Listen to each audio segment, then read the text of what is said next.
Before we get started, a big thank you to all of my supporters over on Patreon and on Twitch, with the Patreon people coming up on screen now. A big thank you to my legendary supporters Mike, Kira, Obi-Wan Canty and Shao Quinn. Thank you guys for the support. I really appreciate it. If you would like to help support me and the channel, then you can head over to twitch.tv/mandatoryquest and drop a sub over there, or you can go over to patreon.com/mandatoryquest and become a Patreon member for some early access to some videos and some behind the scenes stuff. Okay, so we are back to Change of Heart. This will be our second attempt. Last time we had a very close attempt, just came up short. Unfortunately, a bit of bad luck on our sort of behalf, but also probably didn't execute the strategy quite as well as we could, and also we probably didn't bring the right cards really to this scenario. So now we know exactly what we need to do. But we did kind of, at the end of the last episode, we were talking about like some interesting strategies for this particular scenario that we thought that we could employ. And one strategy that came up was, what if we try and let the Pyro do the tanking? In the last time we actually let the Hive do the tanking. Well, let the Pyro do the tanking and trap these enemies in this room using hazardous terrain. So they are in here. Try and get the boss to also trap themselves in this room with the hazardous terrain. And essentially let then the Hive just go to town in this room by playing all of their summons out, and then we're going to have multiple attacks per round onto the objective, hopefully killing it very, very quickly, because we'll be doing like, you know, we'll be attacking like 3 times in a single round on it with the summons, drawing loads of attack modifiers. So that sounded like a pretty good idea. The main problem with this idea, though, is that we first need to get the boss into this room, which is kind of tricky.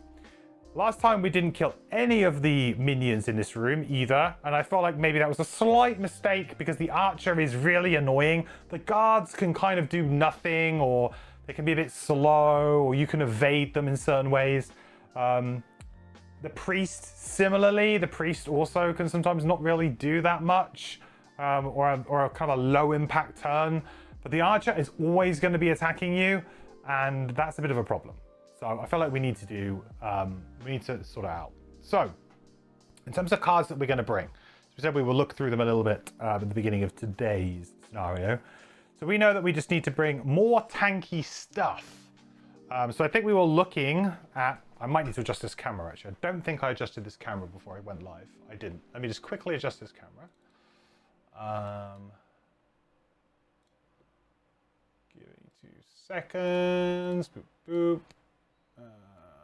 There we go. Let's just about that. There we are. There we go. So we've got like Force of Earth, which is the bottom of this card looks fairly good because we can destroy an adjacent obstacle. If we do on the next 2 heals targeting us, we add +3, so it's going to allow us some sort of ability to tank there. We've got Metamorphic Rock, which we played with anyway, so we'll be playing with that again. Don't think there was any other cards that we were like massively thinking that we were going to use. I think that was the big one. Basically, Force of Earth, I think, was the big one we were thinking about bringing.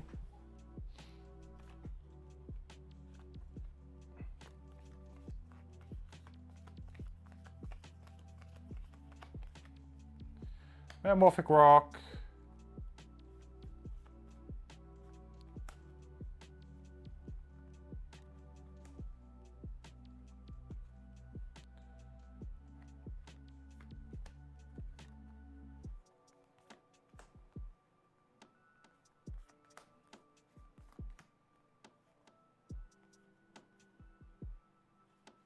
Generally, we just need like good early initiative as well, I think.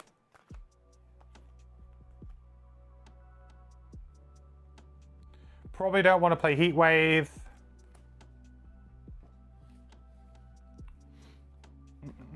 Did you miss anything? We reviewed the Saw, the 2nd edition Saw, Anthony. So you haven't really missed anything. We're just starting now, the actual scenario. So 1, 2, 3, 4, 5, 6, 7, 8, 9, 10. Are we still with 10 or was it 11? 10, wasn't it? Yeah, 10. 10. So that's 10 cards. What kind of initiatives do we have? Yeah, pretty good. We want nice and early initiative so we can avoid damage. Maybe we want one more late initiative. Under pressure could be an interesting way. I don't think I want to play Heat Wave, funnily enough. Actually, Heat Wave might be okay because it's 8. 8 initiative is pretty early, huh?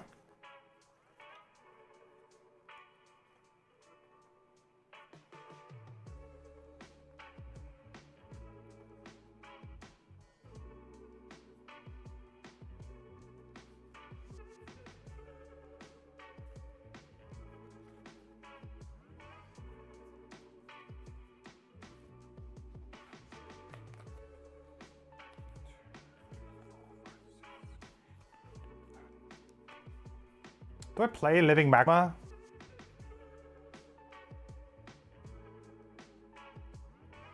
Living Magma could be interesting if I could somehow get one in here so that I can actually attack.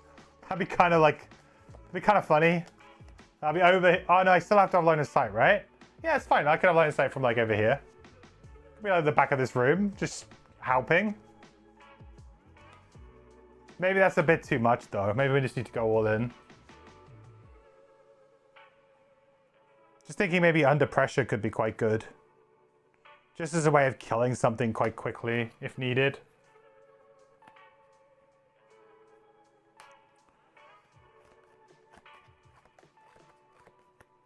Nah. Maybe Magma's more fun.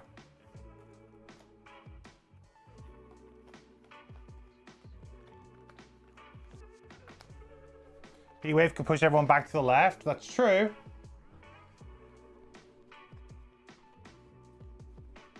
But the 2 damage to me might make it a little bit awkward, right?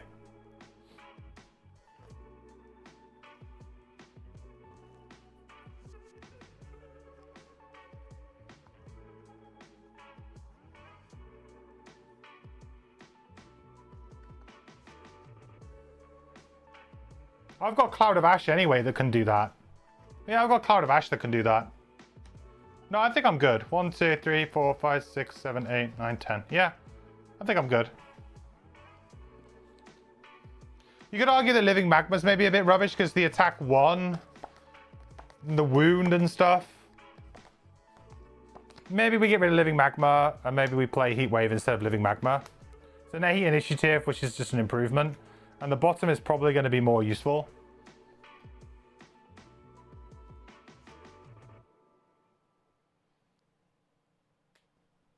Okay, so I'm happy with that. Now we just have to figure out what we're going to play with the Hive. Wow, just all of the summons, basically. I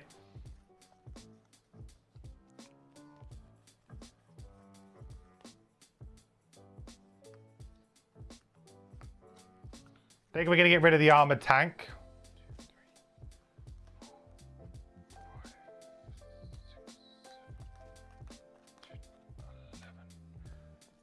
Arguably, Code Geminate might not be that good. Because, I mean, I'm not going to want 2 modes, am I? Let's be real.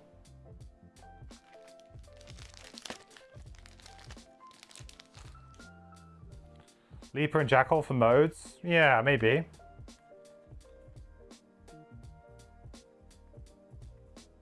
Yeah, Jackal would probably be the best mode, right? For me.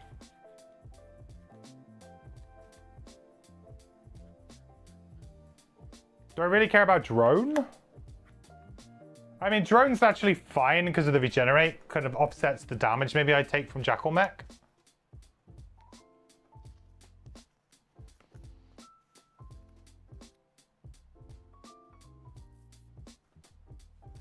Do I play the Arcing Generator as well? Because it's just an attack too. Probably.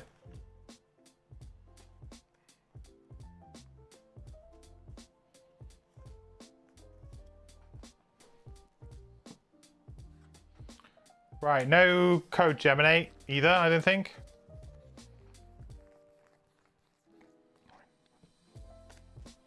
All of the summons. Okay, this is going to be interesting.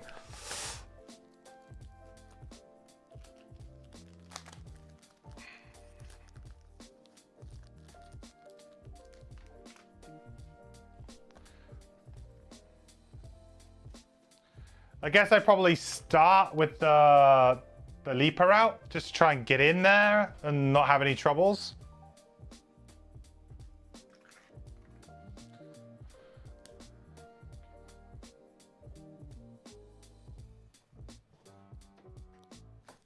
Okay, just battle goals.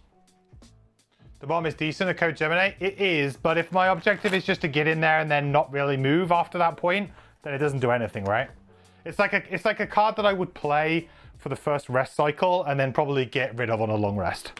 It's that type of ability for me. I don't have much movement. You're right, I probably don't actually. I probably just got rid of all my good movement, didn't I?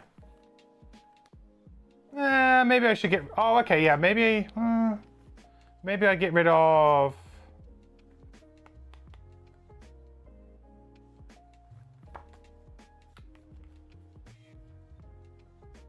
Oh, okay, I'll get rid of this for Code Gemini. Yeah.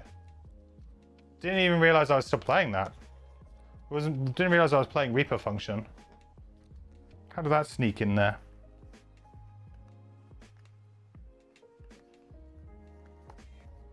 So we'll play Code Gemini over that.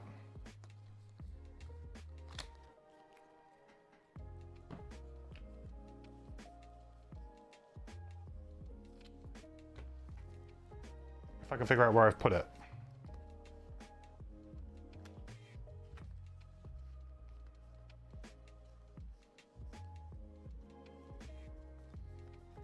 Where the heck did I put it?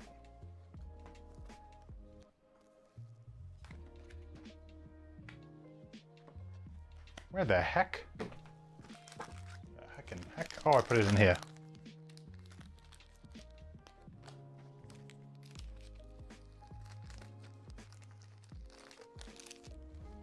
Yeah, one move forward will be enough, right?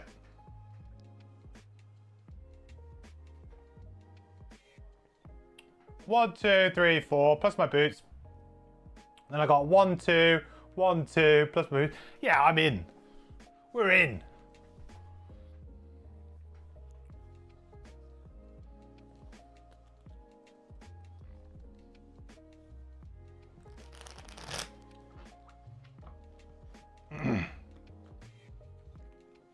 Faces Entity plus Chuckleback plus Power Potion is going to wreck that crystal. Yeah, it could be over very, very quickly. It's going to be interesting.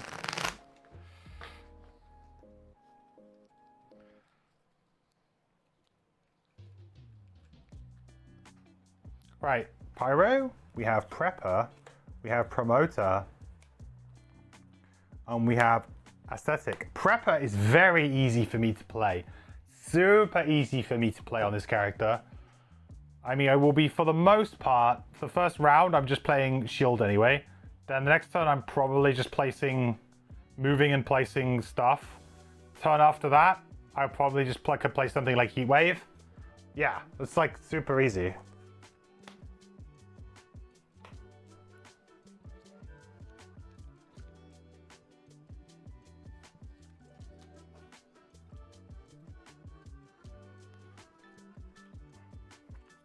Masochist, Wastrel, and Sadist. Kill 5 or more enemies, not going to happen. End the scenario with a hit point value of 3 or less, probably not going to happen. Use a card to negate 2 or less damage from an attack, not going to happen. I guess we get Masochist, but I don't think any of those are really going to happen. Challenge. Each enemy gains shield 1 while it's adjacent to 1 or more of its allies. Yeah, I think that's fine. I don't think we're planning on killing anything, right? I think that's fine. Could you Masochist with a Jackal Mech? No. Because it says while doing an attack, from an attack. It specifically discard a card to negate 2 or more damage from an attack. Not 2 or more damage, full stop, unfortunately. Yeah, it would have been good. No, the other one? Well, the other one was... Oh, sorry, you mean that. Yeah. Could do Masochist, yeah. Which is why I picked it. Sorry, I thought you were talking about the, whatever the other one was called.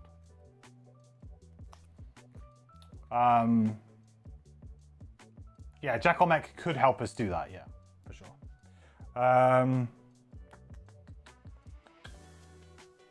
Yeah, challenge I think is fine, right? Each enemy gains shield 1. because like that's not going to apply to this. We're not trying to kill these guys anyway, so I think that's fine.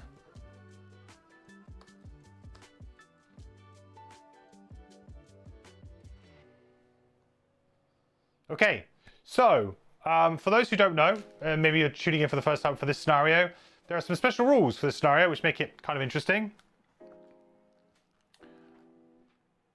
Panda, hey, how's everybody doing? Welcome in, Raiders. How are you all doing? Good to have you here. I hope you're doing awesome. Hope you had a great stream, Panda. Welcome in. We are just starting. Scenario 55 of Frosthaven. What did you guys play today? What did you play?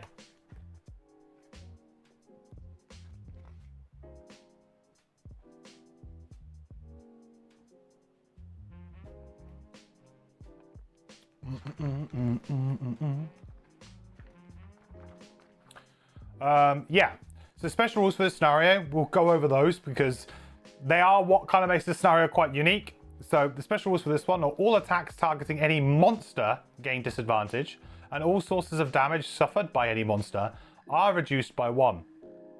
So essentially it's very, very hard to kill these enemies, but the idea here is that we are on a diplomatic mission. So we are trying to not hurt them anyway. We've kind of gone for the peaceful route as much as we can. So yeah, we can get started. We won't use Fortella for the beginning of this, but we will use it maybe for the end if we are hopefully successful. But that's because we used Fortella for the previous attempt. Sorry for the raid and run. Enjoy and good luck with the game. Hey, no worries. Thank you so much for the raid.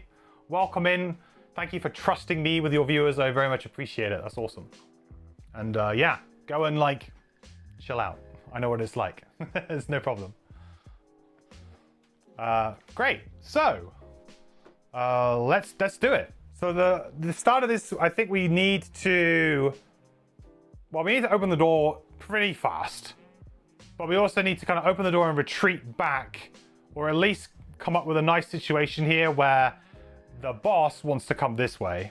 So I think we know that straight up we're going to want to play Metamorphic Rock on the first turn with our Pyro. And we also very much want to play the bottom of Force of the Earth as well, I think. Because we can straight away just destroy this obstacle here. And we're already going to be away, basically. I also think I want to be the focus here, if there's any going to be focus ties. So we'll start on 15. Hive, I think we want to go kind of late and see how this develops a little bit. There might be a situation here where we want to try and kill this archer, but it might be a bit more difficult now with this up.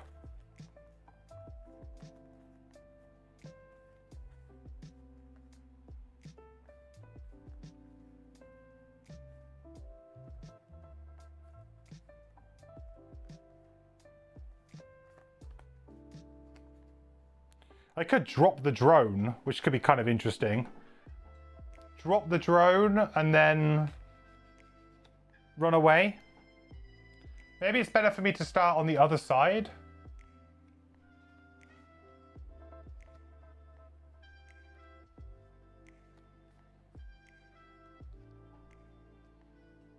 Or maybe to start there. And maybe we put the drone here and that'll just help out the pyro. I don't think there's many multi-targets, is there? I think there's one multi-target here. We should be good. So maybe we drop the repair drone.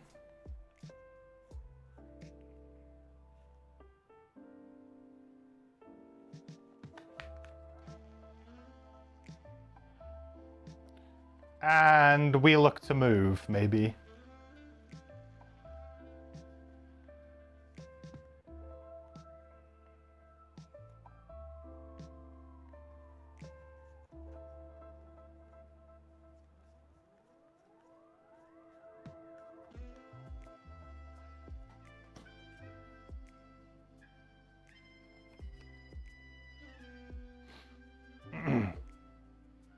bosses target 3. Oh, you're right. Yeah, maybe we don't play the drone then. Yeah, maybe you're right. Forgot about that thing.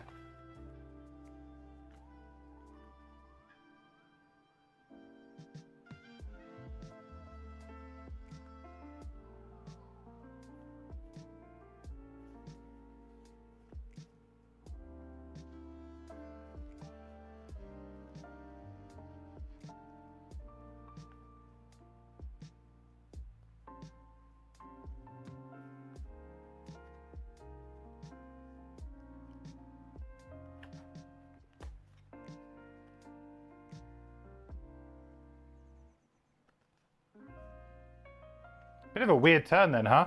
I guess we just go 77. Like, this is going to be odd to begin with, but then hopefully it'll all kind of make sense as we progress. So Pyro first, so we'll play Metamorphic Rock. So we now have Shield 1 with 2 XP. We now have Shield 1, Retaliate 1. Okay, Earth. And we'll also play Force of the Earth, destroying this to give us +3 to our next 2 heals.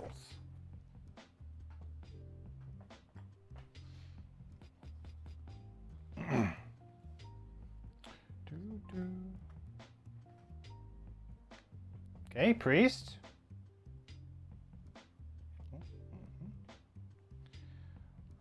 Archer.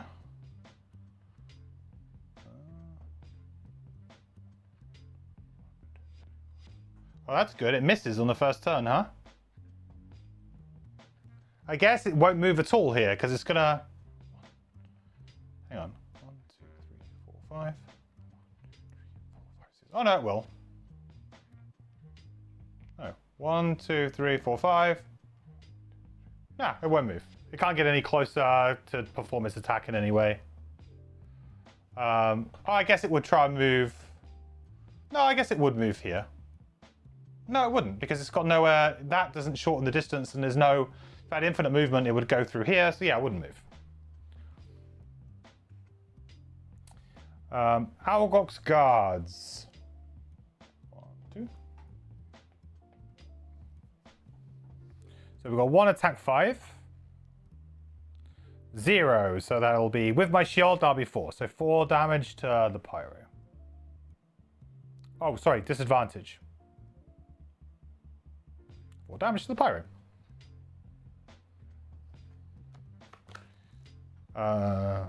Okay, so guards are done. Hives go.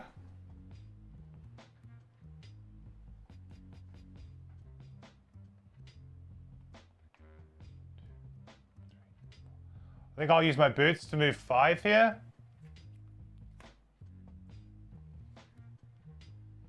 Oh,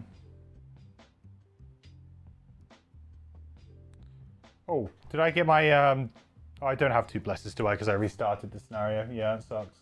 I could use launch pod here. I mean, I suppose I may as well on the guard, right? So we'll attack this guard.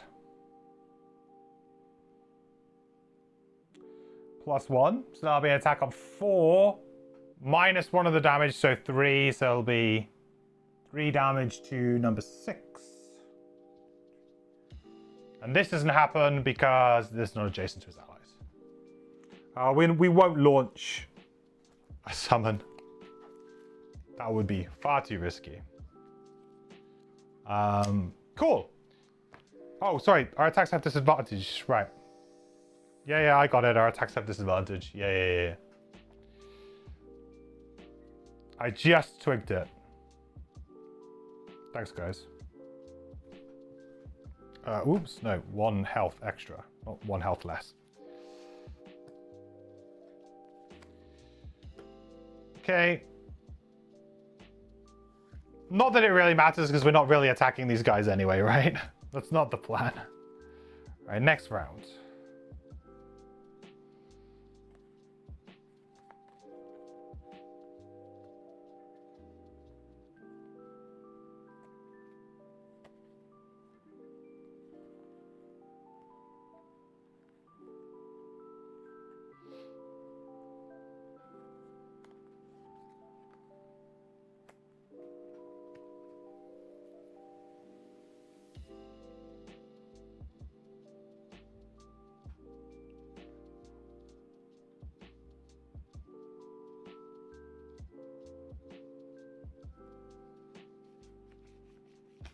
It's a little bit too soon to maybe do the igneous path to block the door. Yeah, maybe a little bit soon.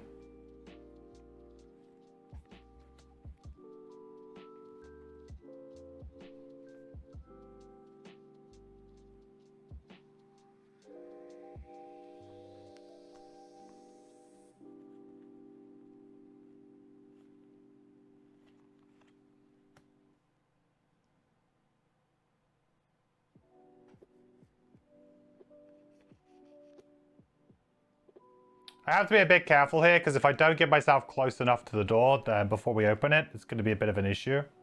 I don't think I can open the door this round anyway. Why not save Launch Pod for the crystal? Because I have no good cards to... I probably should have, but it's... I basically have no good card to not use there. Does that make sense? You're right, I probably should have saved that particular one. I probably should have just ditched one of my others. But yeah. Yeah, there was no real sense to that. That was probably a mistake. I was just looking at my cards thinking I just need to give up a card here because I'm going to do no top action essentially for the next like 2 rounds. I'm going to be doing very few actions because I don't even want to open the door now. Because if I do, then the fist's just going to focus me and then it's just nothing's going to happen, right?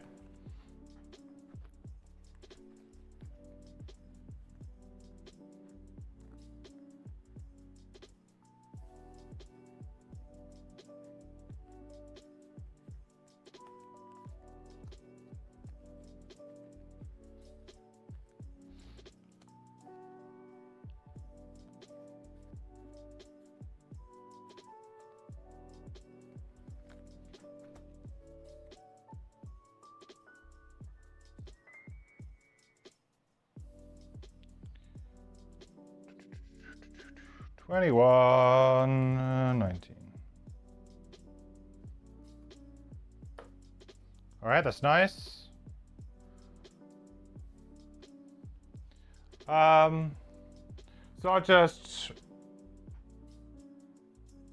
we'll just move towards the door. There's no real point doing this because of the amount of shield. We'll attack the...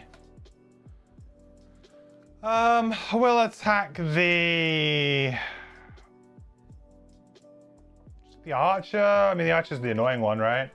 But he's going to get shield 1 and we got disadvantage. Wow. Let's attack the archer, why not? Okay, so 3, 2, 1. So 1 damage to the archer. Nice.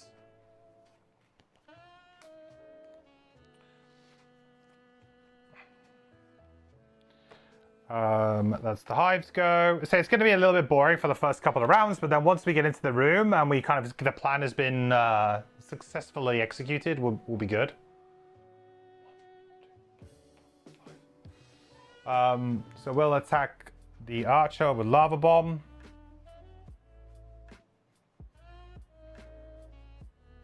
All right, so it will be well, it'll be +2, right? Because the second is ambiguous, so I guess we take the first one. That's +2. So is it 4, 3, 2?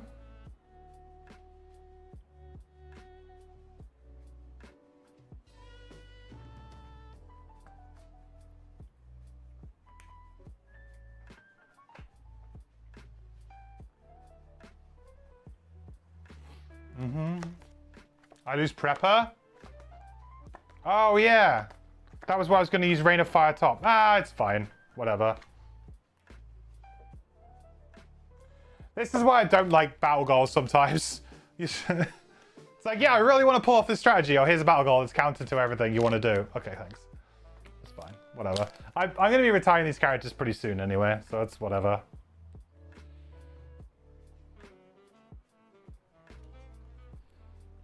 It's either do that or not really play much at all. Always happens with Prepper. Yeah, it feels like something you can easily do and then you just realize that, actually, no, I really do not want to do that. Yep.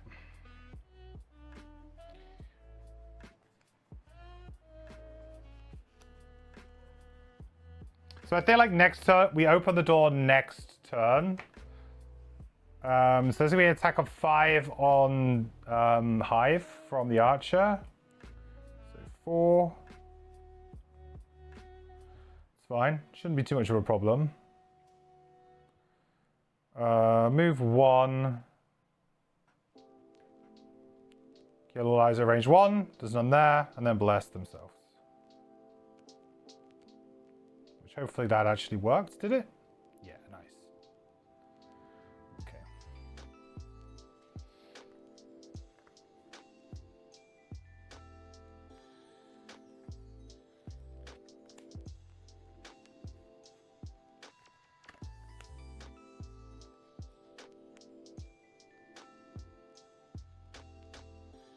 So I could kind of block it now. I have a very good opportunity to maybe block or get towards blocking.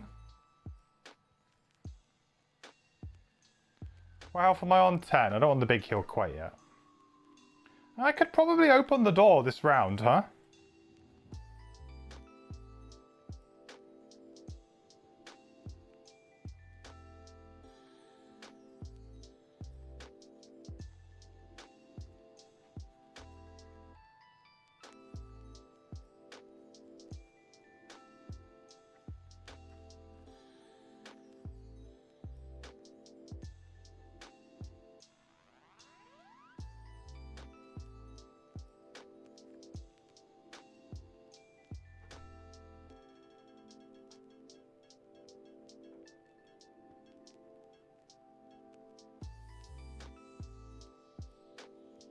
Yeah, I think I can make it work.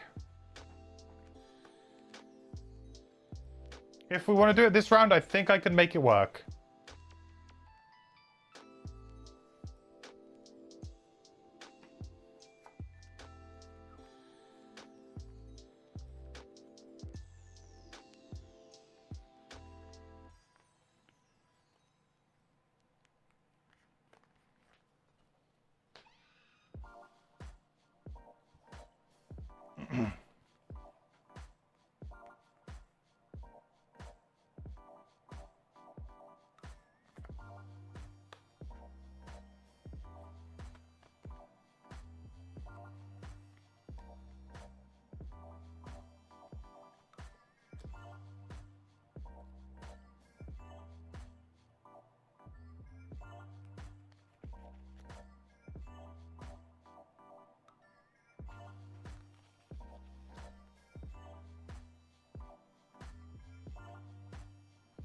Yeah, I think I can make this work. If I go on 18...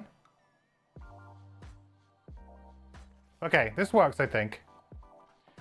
Right, so we're going to go with Hive first. So we're going to go and open the door. So we're going to play Face This Entity. So we're going to move 1. It's going to open the door. The door has been opened.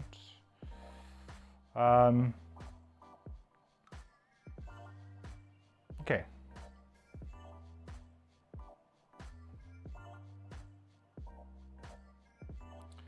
Did we say it was B? Yeah. Frozen Fist appears. Rah.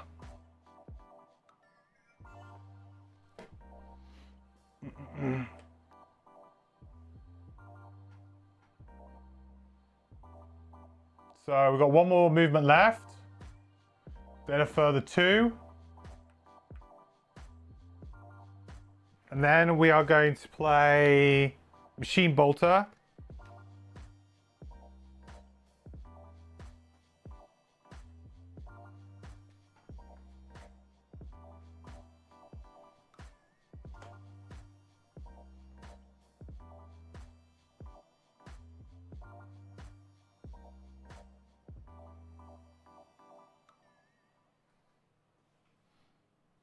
And it's going to go there. Okay, Algor's cards, not doing anything. Great. Pyro. Gonna use Cloud of Ash here, I think. And we're gonna designate a hex containing an obstacle tile within range 4. Destroy the tile to perform an attack 1, target all adjacent enemies, push 1, muddle. So we will destroy this.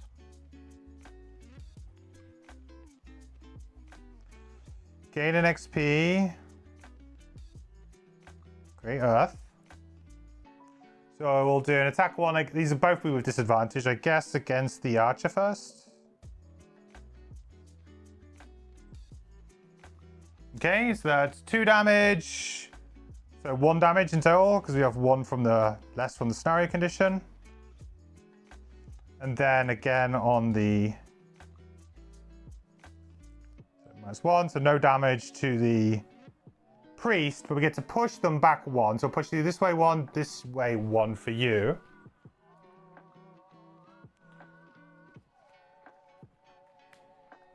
They're both modeled as well, which is nice.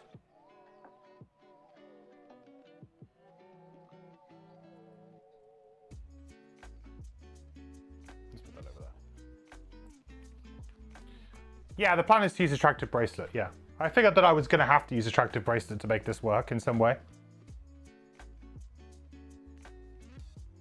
Then we just use Igneous Path, and we're going to just move. We're going to consume fire. We'll move 2 here.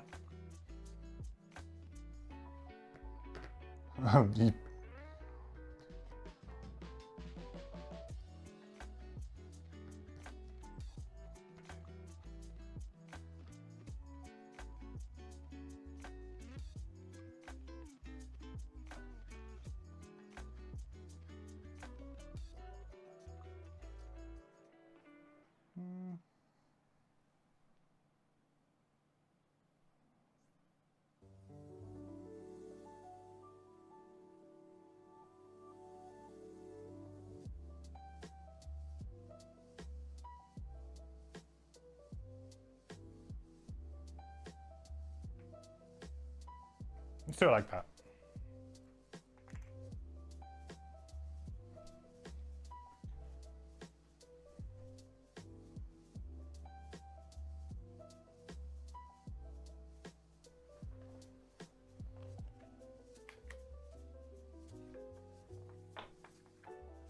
Okay. Archer's going to attack for 4. Disadvantage. So 4.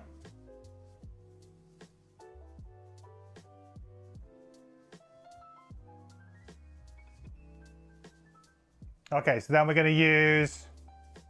Oh, he's got target too. That kind of sucks, huh? And it's range too.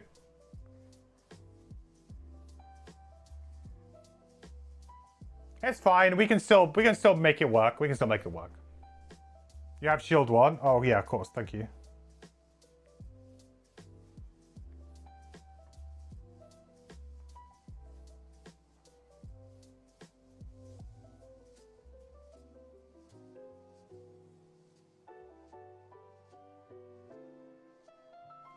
Maybe I don't go here then because of the ranged attack. Because I kind of want him on the door, don't I? Yeah.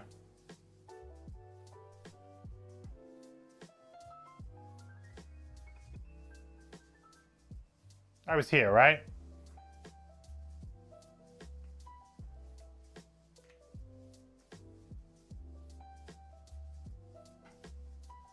Let's go like that somewhat.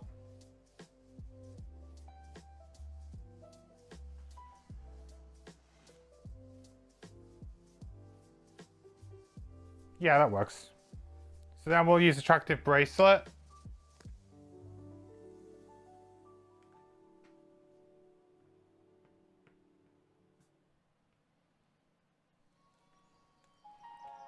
It's immune to model though.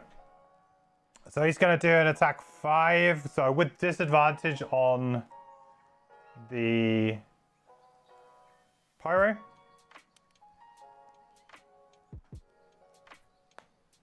Miss.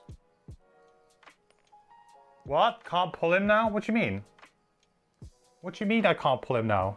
Attractive Bracelet allows me to pull him. I don't see what are you talking about?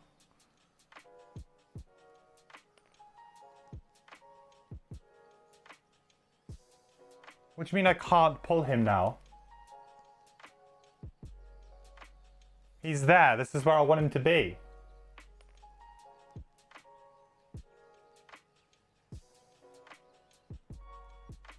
Oh, he's range 6 away. I thought you meant like his ability. I was like, no, it's not.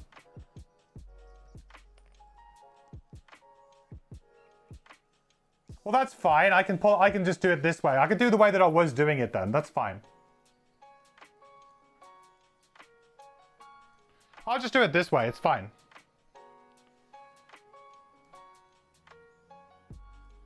So he moves 1 away. And I'll just move that way. It's fine.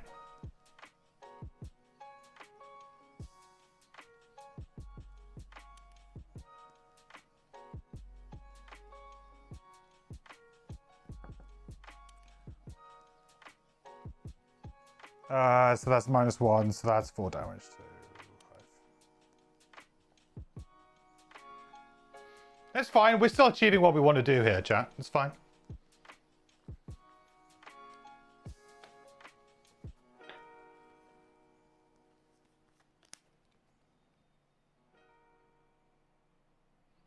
Range 3. Boop.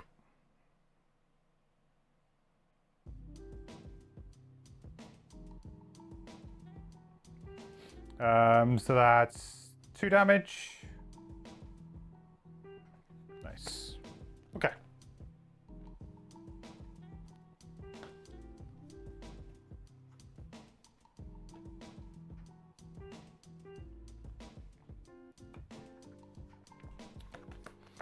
Okay. So next round. This is fine. This is the plan's still happening. It's fine. I just need to kind of like chill here for a turn or so on my pyro, which is also equally fine.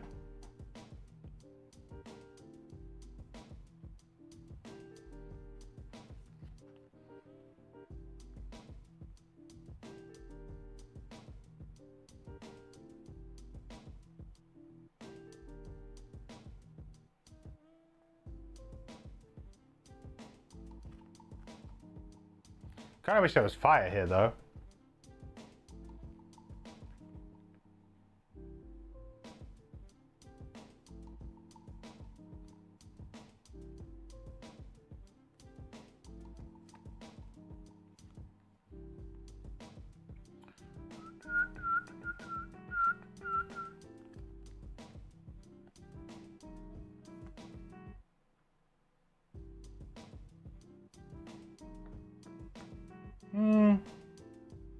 Nah, I don't want to do that this turn. Might just do a really boring attack on the archer or something. Yeah, it's fine. Though we need to heal, so we're going to do cooling bottom, I think, this turn.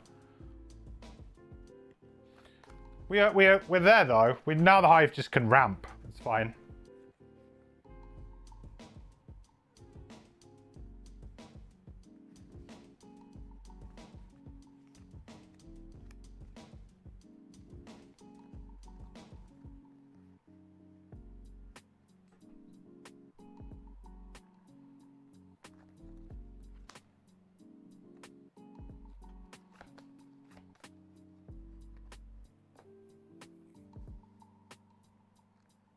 Wow, everybody under initiative, huh? Jesus, look at that initiative draw. That couldn't have been worse if it tried. Huh? Really couldn't have been worse if I tried. I almost went 8 initiative there. But I figured the 20 was probably going to be fine. Jeez. Did not catch a break at all there. Okay, well. First up. -1, so 1 with the shield, no damage, but we are disarmed. I don't think that matters too much, though, for the grand scheme of things. So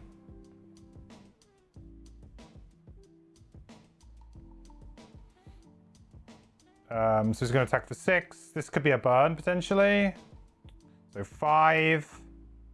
Yeah, it's a burn. That's okay. Got plenty of cards. Oh, actually, we don't have plenty of cards. The other 2 cards are pretty nice. Do I get rid of Heatwave? I mean, I think I probably do. I mean, it doesn't do that much. Okay. Guess we're short resting next turn, huh? Okay. Nice. Okay, well, got some good flips there, really. In the grand scheme of things. Considering how bad that was, that went fine. The guards are totally useless. Yeah, they really are. So on the Pyro, we are going to be healing for 5. And because of Force of the Earth... Whoop, we're actually going to heal for 8.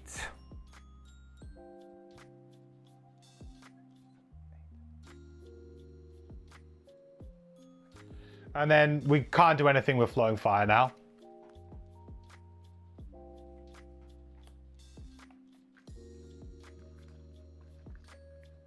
But we'll be short resting now.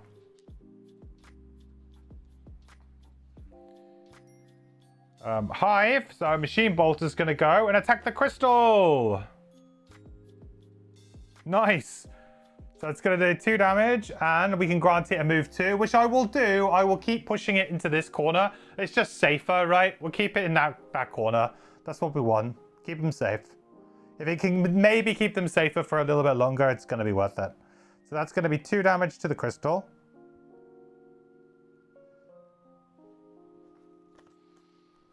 Then I am going to heal myself for 3 and regenerate. And then play the sniper turret.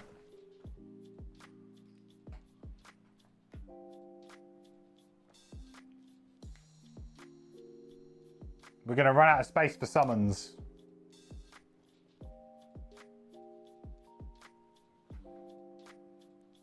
And that's going to give me 2 XP. Me doing a heal, eh? You'll never see the day. What have we become?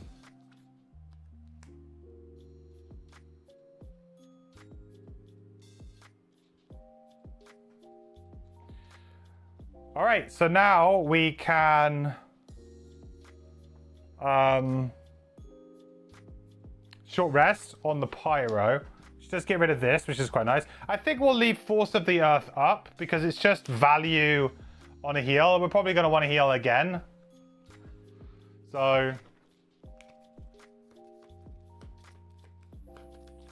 I would love to try and kill that that archer though. Man, really want to kill that archer. Get the archer dead, and that's, you know, a huge amount of the scariness of this room kind of gone.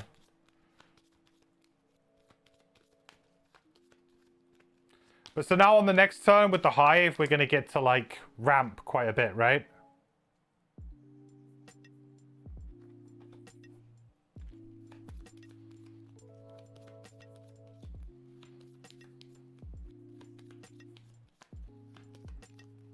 Going better this day? I mean, it's maybe a bit too early to tell, but it's like the strategy's in place. It's in play. The question is now is, can we beat the clock? Lava Bomb, I think that's fine. It is a nice move, but I think as long as we keep Rain of Fire, that's the important one here.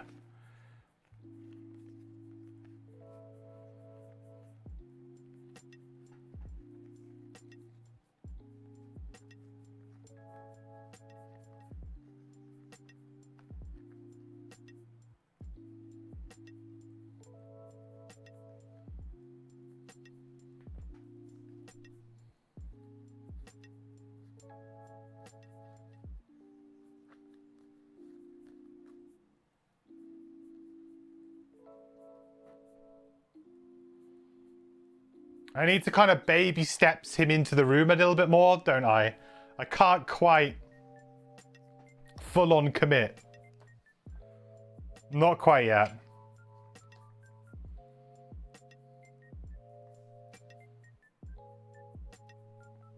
Wow, these guards. Good job guarding. They are doing a good job of guarding. That's for sure. Right, so we're going to use Cloud of Ash Bomb here to move 3. Replace 1 or 2 adjacent 1 hex hazardous terrain tiles with obstacles. I think we probably will place an obstacle here. You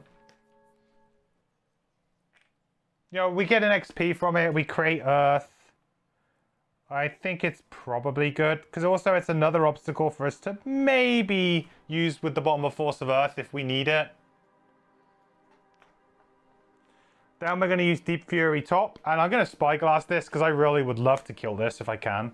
So we're going to use an attack with advantage. We're attacking for 4. With advantage. Okay, so that's 5. Minus 1 damage. So it is dead. Boom. And we get a heal to self. Which actually... Oh, no! Yeah, I shouldn't have done that. I should have gotten rid of that. I mean, I guess it's good to go now. No advantage? Oh, because the disadvantage on the thing. Right. Yeah.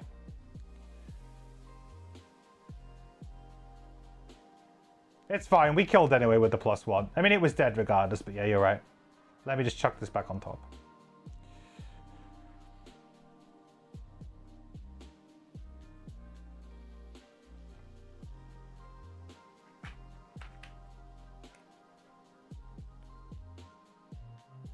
All right, well, that's the, you know, that's an annoying enemy dead, which is good. We didn't get to do that last time.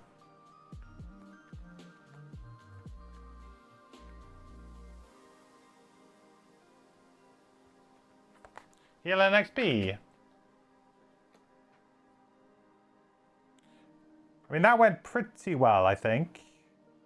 Priest is just going to chill there and is going to attack us, unfortunately, for 4.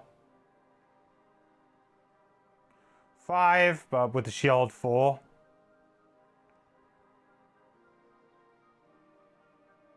Oh, we're getting stunned? That's not nice. Not much I can do about that.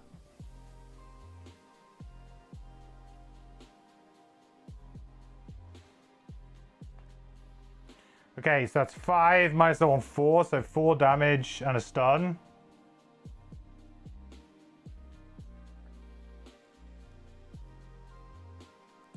That's not pretty rough. I might just long rest.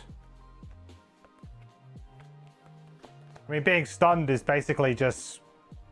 You're out of it, right? Oh, I forgot to make my turret. All right, so Machine Bolt is going to attack for 2, and the Sniper Tower is also going to attack for 2.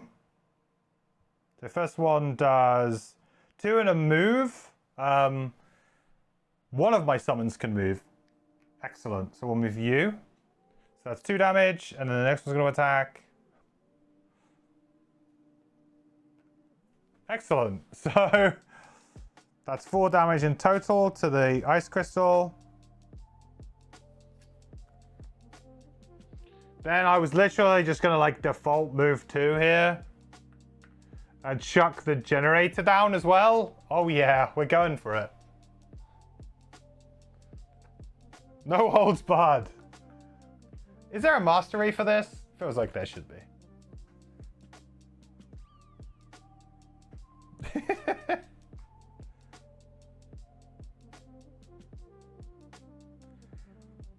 Heal 1 from the generate.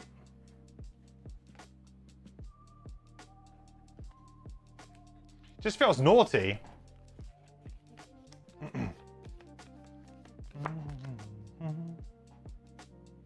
I can skip the heal. I don't think I necessarily want to skip the heal. Even though I could skip the heal there, I don't think I want to necessarily skip the heal.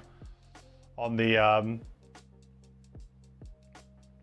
Like, I need every bit of health that I can get, especially now that I'm going to be... Well, I think I should probably long rest here. Because I get this back. I'm not in that much of a scary position. It's like what? Or I just play 2 cards and like there's no real benefit to it. Like there's nothing I can really do by going early or doing anything. So it feels like maybe just long resting is the best play here unless I get double stunned.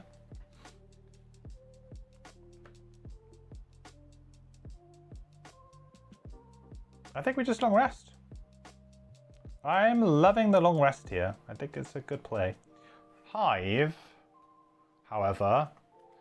Well, Hive is actually on a long rest. So, the good thing about Hive is that we can actually long rest. And our turn is actually still incredibly powerful. So, I think we will do that.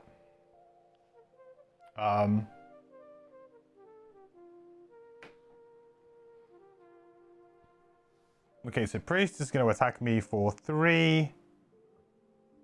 2 with the shield 1.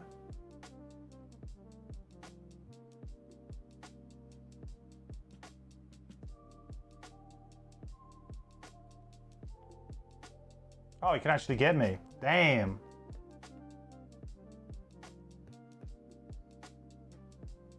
They actually did something. Oh, shoot. Oh, I'm getting double stunned as well. Back-to-back stuns. But, I mean, it doesn't really matter. I guess I just take this. I mean, I have to. Go down to 1 and then just burn a card. Then go back up to 2 and then potentially chain heal a little bit.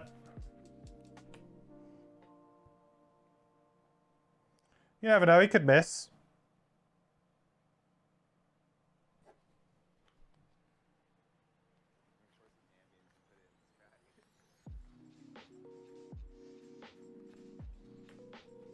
Burn a card.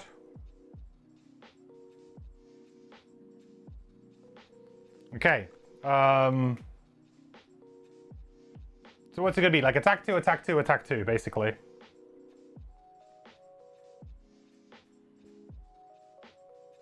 So miss on the first one. 1 damage on the second one. 4 damage. So 5 damage overall. So even when we miss, we don't care. And then we probably just kill it like next turn. Use the glancing potion. Can I use it though? I actually didn't think I could use that, the precision potion. I don't think I mean, maybe I can. It does say when you reveal an attack modifier deck from your attack. When you reveal a miss attack modifier card from your attack modifier deck. I guess that does imply that you could use it on other things. It doesn't say, like... It doesn't, like, state that it has to be an attack that you performed. It's on purpose. Okay, well, I guess we get an extra +2 then. So actually, we do an extra 4 in total then, huh?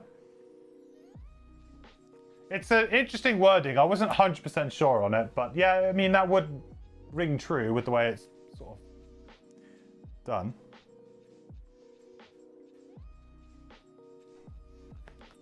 Ice Crystal almost dead.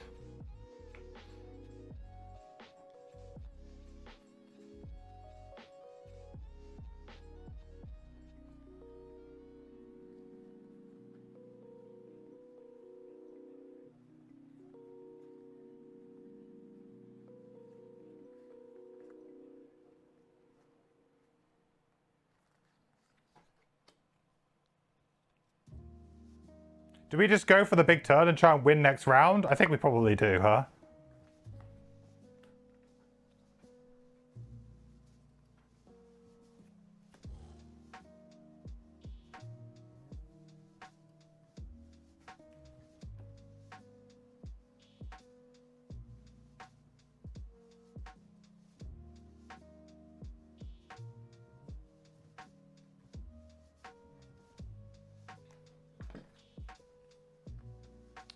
Bam, bam.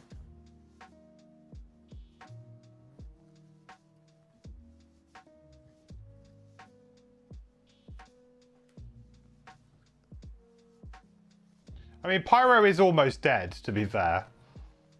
Like, very close to death. Okay, so... We're good? Yeah, I think we just push it. We got double attacks. We got attack on the top, attack on the bottom. We got like 3, 4 total attacks, all with +2 because of the major power potion. I mean, it's pretty nuts. And we can do it on 12 initiative. I mean, this should hopefully get it done. Oops.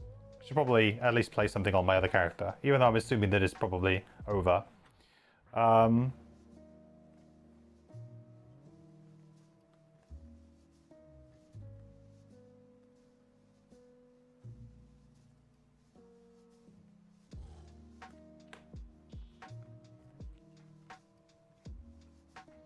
just in case.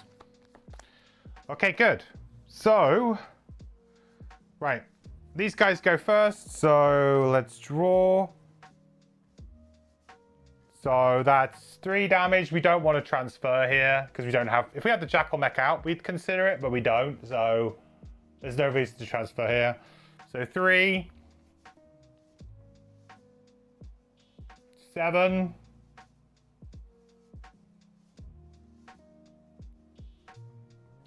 7 from the summons.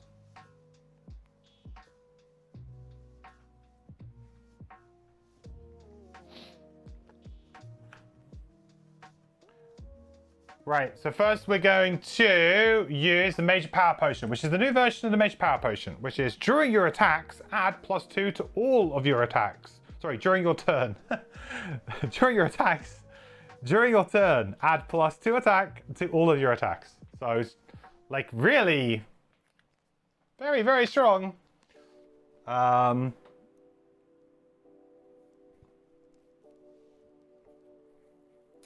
So we're going to use, well, let's just use the top of Faceless Entity.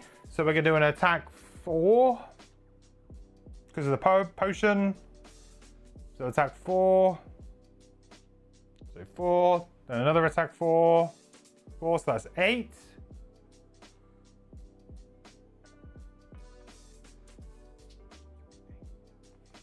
Then we're going to use the bottom of Jackal Mech to just do an attack 1, which is technically an attack 3 because of the potion. Don't need to do that.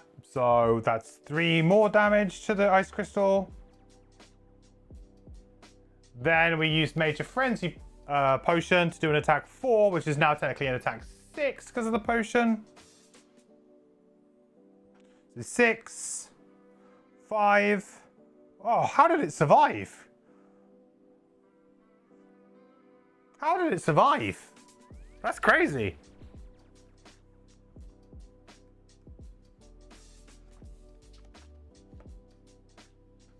We did not draw very well on our actual turn. We drew a ×2, I guess.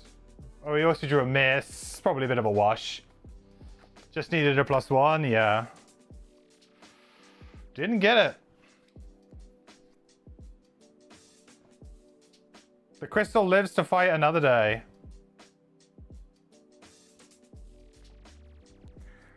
So this is going to be an attack 6 on the Pyro.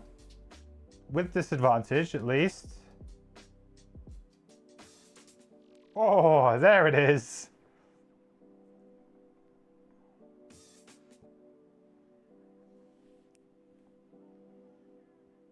Lovely Alrox guards. Kind of tempted to get the loot. No, we'll just heal for 5. Like, should I get the loot? We'll heal for 5.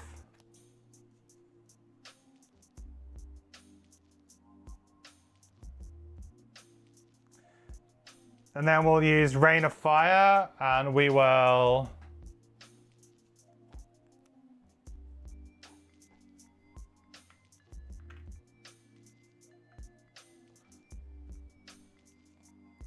XP.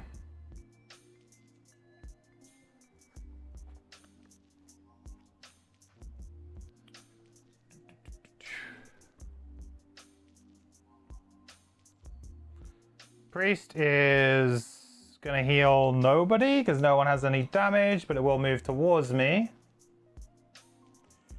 And that's it, next round. I'm very surprised we didn't do it that round, chat. Oh well, I guess it happens. 100% I win here, get the loot. I can get the loot this turn, right? It's fine. It doesn't really make too much difference. This way I can maybe get like an XP, maybe? Get an XP? Yeah, I can get an XP here.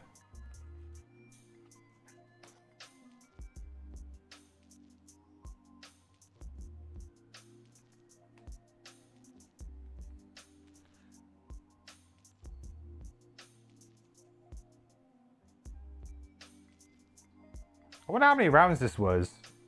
8 rounds? Oh, you kidding me? No, I'm not getting the loot. Oh, well. It is what it is. I guess you can't have everything, huh?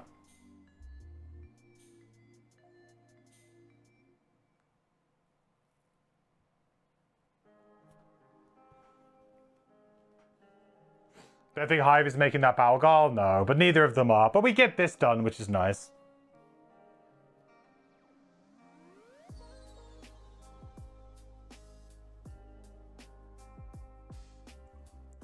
Yeah, so Pyro, I guess we're going to just do an attack 4 on the Frozen Fist. Why not? You big bully.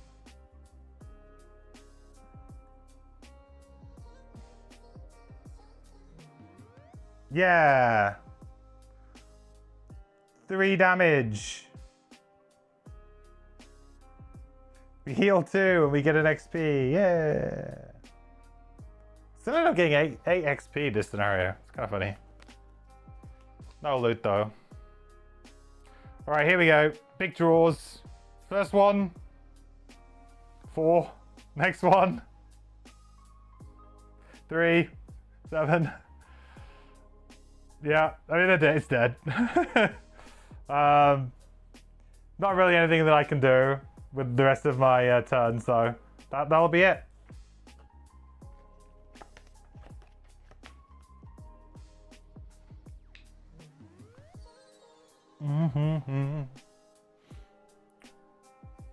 If Frozen Fist was like an actual boss you needed to kill, it would be pretty scary. Attack 6, target 7, stun. It's actually a nightmare. Plus to mention its immunities, it's just everything, right?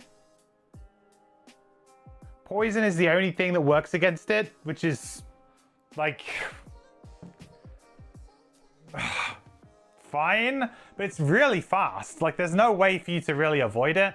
I do quite like scenarios like this where it's very much like a race against the enemies. This scenario was good. In general, this whole story arc for this particular part was very good. I thought it was handled very well. Oh no, there's a fly in my drink. I like the way that there was like branching paths and that you had a very, like you had a different option. Like, do you want to go like running in and do you want to go like the aggressive, violent route with it? Do you want to go with the diplomacy route? We went with the diplomacy route, which I thought was really cool. So compared to like original Gloomhaven, you can already see how Frosthaven has like a lot more divergent paths in which the players will take in terms of like how your game's going to end up. Like I always kind of described Gloomhaven as very much like legacy light, because although there was some legacy-ish elements to the game, for the most part, everybody played the same scenarios and everybody kind of came to the same conclusions. You know, there was nothing particularly unique about your copy of Gloomhaven compared to somebody else's copy, apart from maybe like the enhancements that you might have done to your characters. Possibly you might have not have unlocked all of them depending on how much you played of it. So there was a little bit, but even if you're like, oh yeah, you got that sticker because you went with the, you went with the traders, or if you went with Jaxera, like whichever way you went, it's like, oh yeah, you put a sticker on a board, you might have done one scenario different. There really wasn't that much to it. It felt like everyone pretty much had the same experience. Whereas in Frosthaven, I think that there's going to be a lot of people who have different experiences because of how many branching paths there actually are, and that you lock yourself off. Yeah, the path, and they are big pluses. Yeah, for sure. I really like the because it makes it feel like it would be replayable more. But obviously, like replaying a game like Frosthaven is like a big old task. It's one of the reasons why when they announced 2nd edition Gloomhaven, you know, there was a bit of a collective groan, because it's kind of like, really enjoy the game, but like, do you have the energy to replay it? Gloomhaven Digital, I absolutely do, because it kind of cuts out the middleman of the faff, and so you can just enjoy the game for the pure gameplay. But when it's like, oh, you're going to set up another big sprawling campaign game, especially if it costs several hundred £100 to just own the game, like would you spend another couple of £100 to play through Frosthaven again. I'm sure some people will, but very minor amounts. But I thought it was it's really good that everyone's going to have a slightly different experience and play slightly different scenarios. I think that's a very good improvement overall over the Gloomhaven structure. Rewards time? It is. Should we listen to the, let's do the foreteller, shall we? 109.1.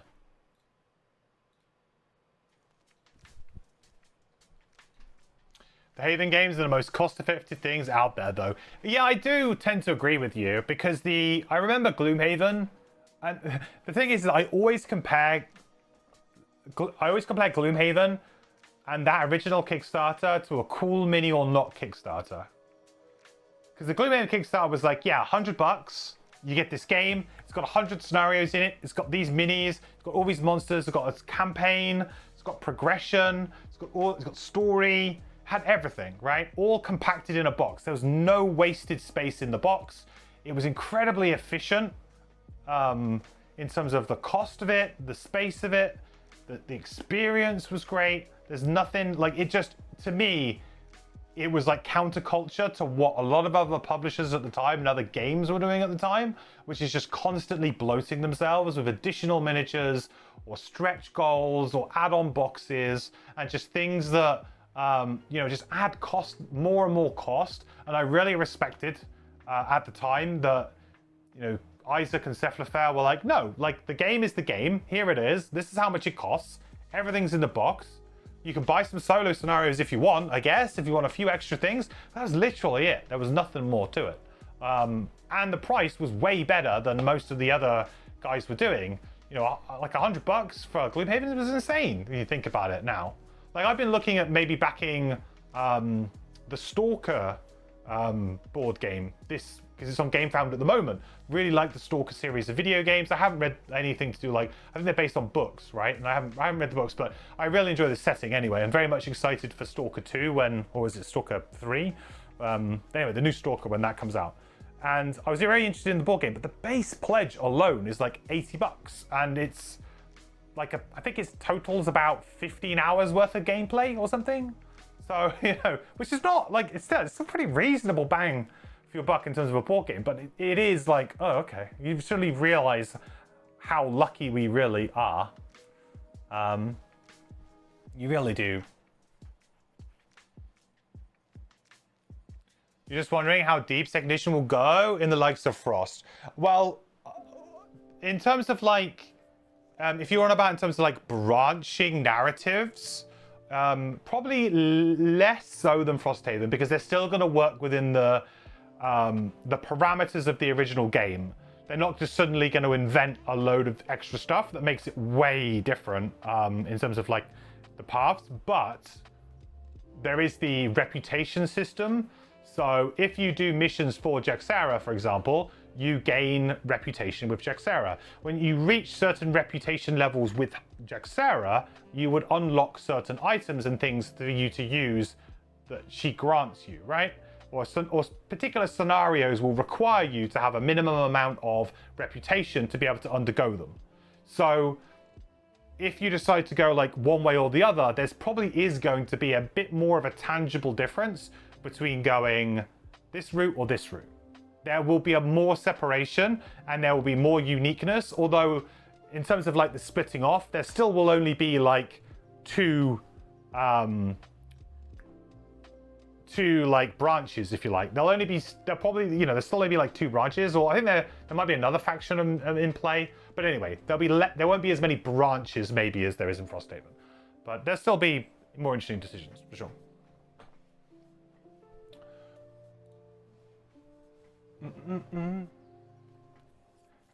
You went in on the Stalker board game already, 36 hours for Stalker, not counting anything else that comes out in the fundraiser. Is it 15 hours per campaign, was it then, Kira? Am I just misremembering that? I think it was like, there's 3 campaigns in the base box, right? And it's like, and then you play 4 scenarios per campaign, and each scenario or like play session is supposed to be like 4 hours or something? So maybe it's like 12 to 15? 3 campaigns of 12 hours each, yeah. I was very tempted on it, very, very much. But then I realized that the Gloomhaven Pledge Manager is this week. So, like, yeah. Yeah, I'm probably going to spend quite a bit of money on that, so, yeah. Okay. Fortella, rewards.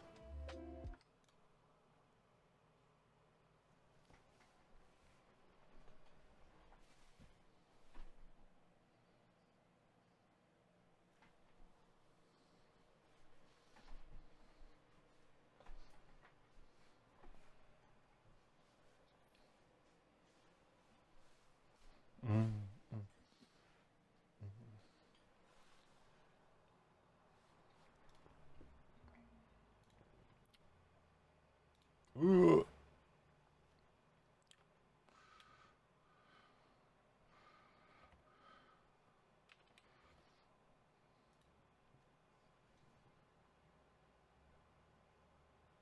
You can't hear anything? No audio? No, that's weird. Why? Oh, I tell you what, I actually I had to clear my CMOS on my motherboard because I put in a new processor. So I actually upgraded my processor, and it's actually done a few funky things with my computer. Yeah, I can see that it isn't playing on your end. I can see. That's weird though. Give me 2 seconds, guys, and I'll reset it. Sorry about that. Kind of weird why just this didn't work.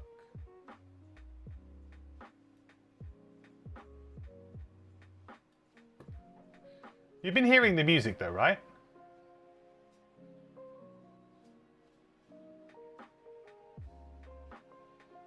Music, yeah. Okay.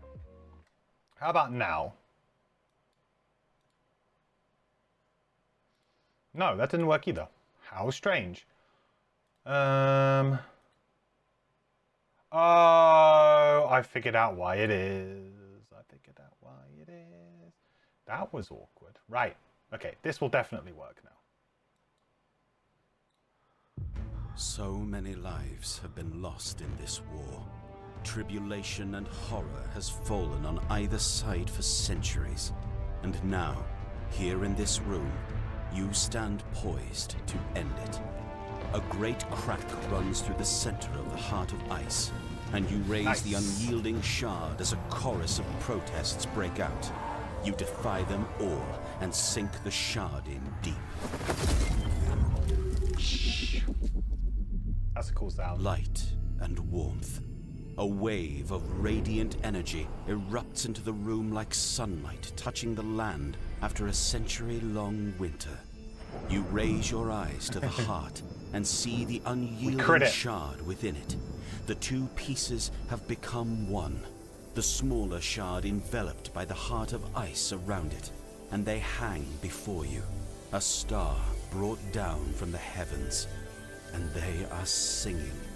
Their steady hum emanates throughout the room, a rich golden tone.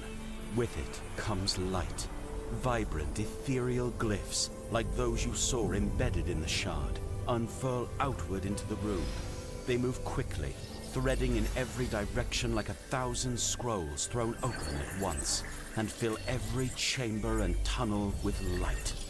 The effect on the Olgoks in the chamber is immediate. All fighting and commotion immediately ceases as every Olgoks in sight stares dumbfounded at the spectacle, slowly comprehending the words of their god and what they mean. That some malevolent force had corrupted their thoughts and beliefs, pitting them against their own kin. But the evil has been banished, and the reasons for fighting have disappeared. Geryu speaks through both the ice and the snow, and if their forces are combined, it will only make the Olgoks stronger. The war is over, the chief says, almost not believing the words coming out of her own mouth. Geryu calls for peace, and that is the end of it. Our two tribes are joined together, made into one by the power of snow and ice.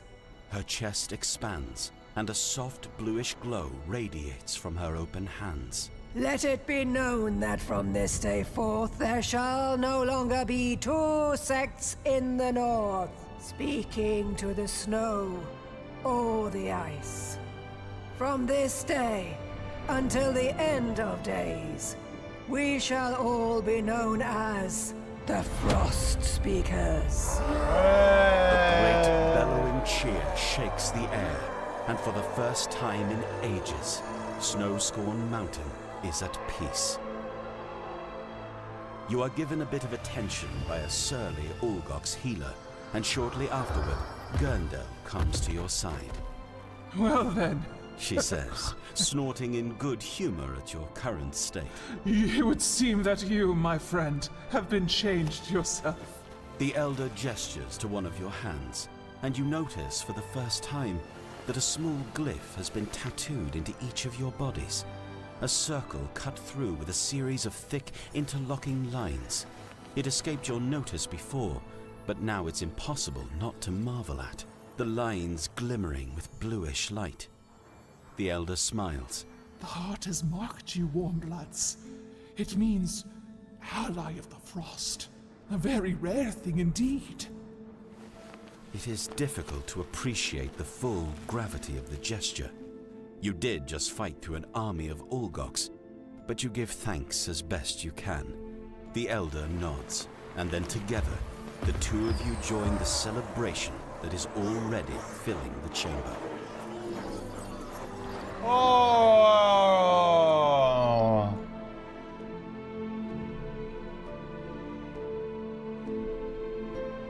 What a lovely end.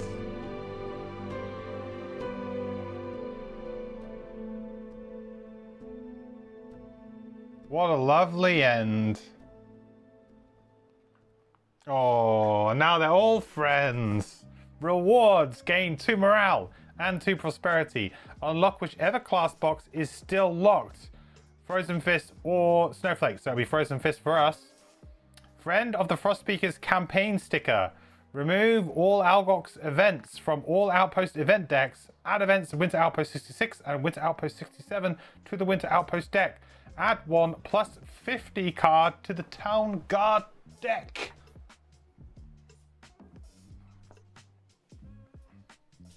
Oh, baby. Right, well, that's the easy bit. I can do that bit first.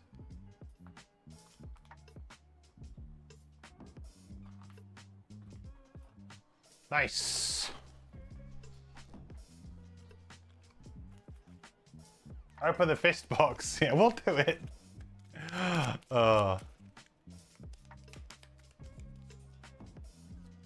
That's some quality Haven story, if you've ever seen any. Yeah, it was very good.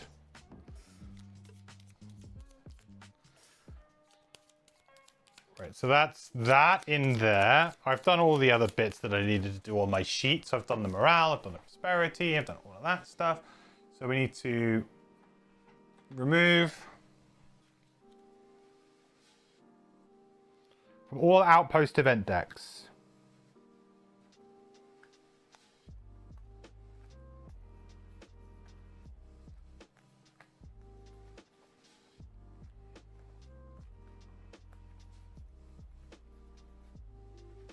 That is quite a lot from the winter.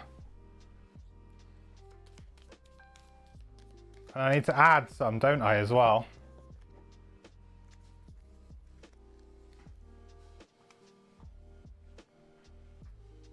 $66 and $67.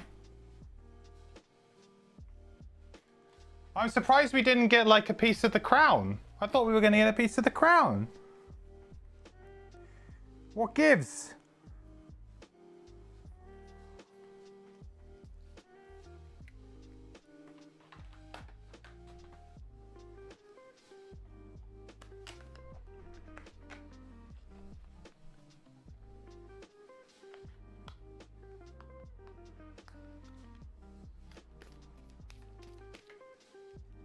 It's the Lurk crown or the Argos crown. You need to play the Lurk. Sorry. Yeah, but then we from the Unfettered we got the crown, right?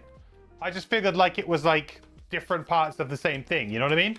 Like I figured it was a bit of a like, hey, go and get the MacGuffins. You need to collect the Infinity Stones and collect them, and the Infinity Stones are being held by different tribes all over the place. You know, that was like an Infinity Stone Thanos situation.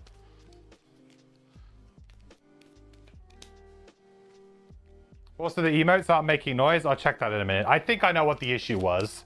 And unfortunately, it might not be fixed until I restart my computer for the emotes.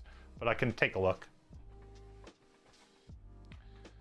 It's what happens when you unfortunately unplug all of your USB devices and then plug them all in again. It generally tends to cause some issues.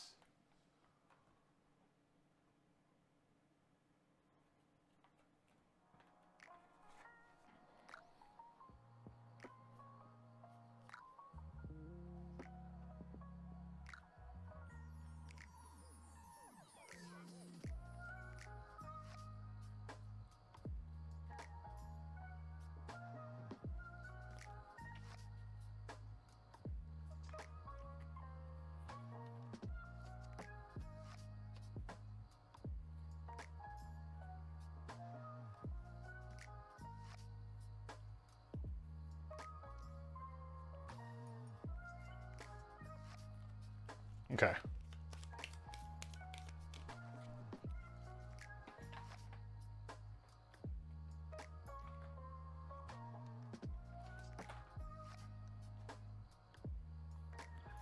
So I think there's many Algox cards in this summer Outpost event, right? I think I might have drawn them all. Yeah, not a single one.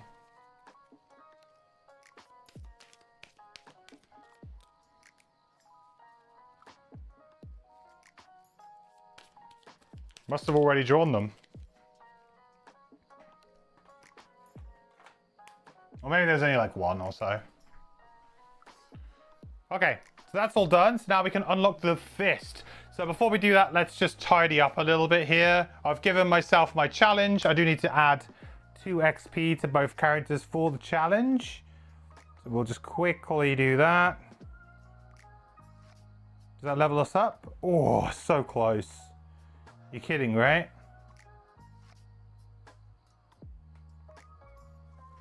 Actually, that's probably nice that we don't level up, because now we've got a bit of time to look at Fist.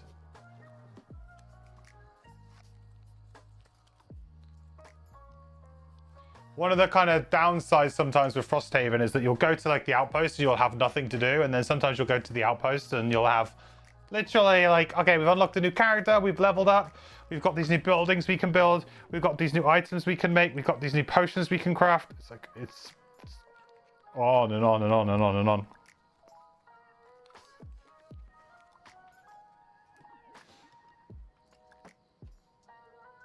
Am I looking at both the available and unavailable decks? Because you're supposed to. Yeah, but I guess the feeling is that nothing in the unavailable will actually be possibly able to add, right? Oh, actually, potentially not, because they might say add. Yeah, actually, you're right, because they might flip a thing to say add events numbers this to this. I guess that's possible. Yeah, good call. I just figured that there's probably no way for them to be added now, but I guess there is, because they could be added by some kind of like, you know, prosperity or something to do with just the general Outpost phase. They could get added somehow.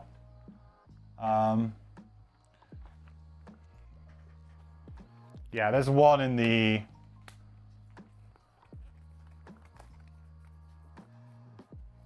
Yeah, there was one in the Summer Outpost unused events so far. Okay.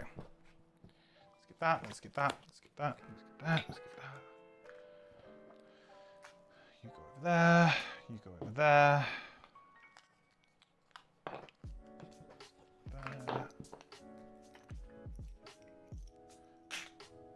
There.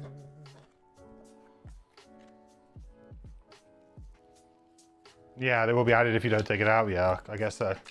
Yeah, I didn't think that would be, but yeah, we have done that in the past where we had to add some stuff because of something to do with the calendar or something. I can't remember exactly why we added them, but it was something to do with the calendar, I think, from memory. Where are those? There.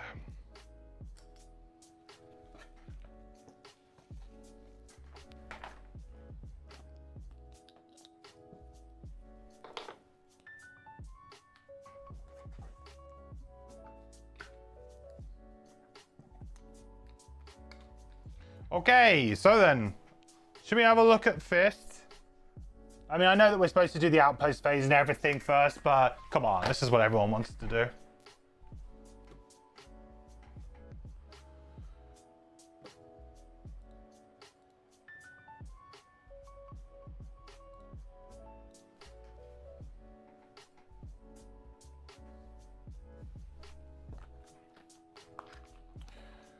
Ooh. Well, we know what they look like, we just don't know what they play like. I presume that they play like a very aggressive, angry, bruising thing. Maybe with some tanking type stuff, or... If their boss sheet is anything to go by. Are they also like the character on the front? Yeah, they're the one that's on the front of the box, right? Kind of already spoiled, somewhat. The Frozen Fist.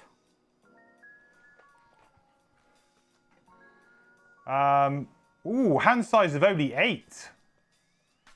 Quite a decent health pool though. Start with 10 health, that's nice. As you have a small hand size, the top action of One with the Mountain will be useful for increasing your longevity in most scenarios. It will allow you to effectively only discard 1 card per round instead of 2 at the cost of your hit points. Interesting. Okay. So level of card, cost of to recover.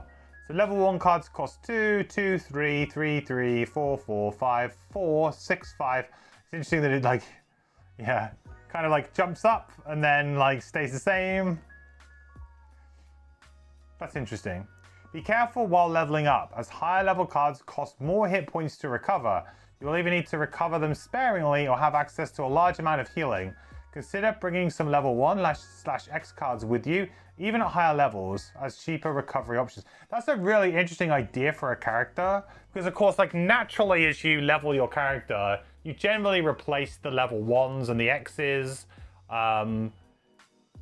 keeping maybe 1 or 2 that are like your role player, like cornerstone type things that really enable your build, whatever it is that you play. But like by the time you get to the high levels, you usually don't have a lot. It's interesting that this class kind of incentivizes you to bring low level cards, but also potentially to go back and choose cards when you level up that are not like the current level. So like you might get to level 4 and you're like, well actually, like with a level 4 card, if I was to pick it, it's going to cost me 4 health to recover. Maybe I go back and take a level 3 or a level 2 card, because actually it's only going to cost me 3. That's going to be some like interesting decision space there for sure. One with the Mountain also gives you permanent regenerate, which makes you essentially immune to wound and bane, while also lessening the impact of brittle and poison.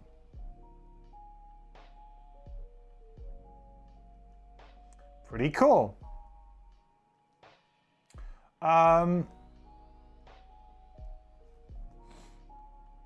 There's the back of the sheet. So 2 out of 5 complexity, so not massively complex. High in melee, low in range, medium to high in mobility, medium in support, high in defense, low in control. So yeah, it looks like we're a fairly tanky type character. Support is pretty high, so presumably that's probably because of the amount of heals and things we might have. The Frozen Fists are the elite fighters of the Ice Speaker clans in their war with the Snow Speakers. They have devoted themselves to the divine strength of the ice and are able to encase their huge fists in layers of sharp frost to better pummel their enemies into bloody oblivion.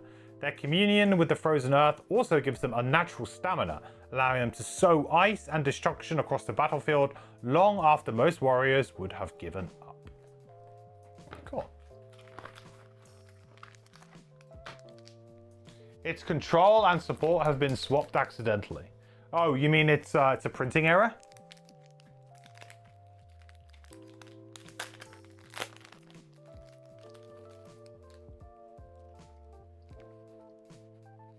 So it's a printing error. Well, here we go. Here's the big one, I guess. It's already been referenced a few times. One with the Mountain. At the end of each round, either before or after discarding all active round bonuses, you may recover 1 card you played this round from the discard pile by suffering damage, where X is equal to the card's level, we know that, Whenever you do not have regenerate, gain regenerate 2 XP. Obviously permanent, active, and burn. Yeah, I mean, this is a turn 1 play, isn't it? Basically, on every in every sense of the word. It's a turn 1 play. I guess maybe not necessarily a turn 1, but wow, very much before your rest. Essentially, there's a bottom ability here, which is pretty good. Heal 4, self, ward, create ice and earth. That's very, very strong. I guess maybe there is a build where you can play without it, or there's some ability to play without it, or maybe not in the first rest cycle or something. The bottom is so spicy, it's no news. Yeah, like the bottom half of this card is very strong. I mean, it's very rare that you see 2 elements generated from a non-bird ability like this, especially if we have ways of consuming them, because that could lead to an incredibly powerful, you know, extra abilities from some other, either from yourself or maybe as a complementary mercenary. But yeah, getting 2 basically free infuses and a heal 4 at half damage, like non-burn ability, that is incredibly strong. So yeah, very interesting. It even has the diamond strength and enhancement. Yeah, it does. It's a special one. So that's one with the mountain anyway. The most important, probably our most important card. We'll quickly go through these. I don't want to like go through them hugely. Otherwise we'll be here all night, but we'll go through like them fairly quickly. Cold Boulder, create 1 hex icy terrain tile in an adjacent featureless hex. Attack 2, target all enemies occupying or adjacent to the hex. Whenever you suffer damage from an attack this round, after the attack, perform a heal 1 self. Create Earth. There's a round long effect because of the heal self trigger.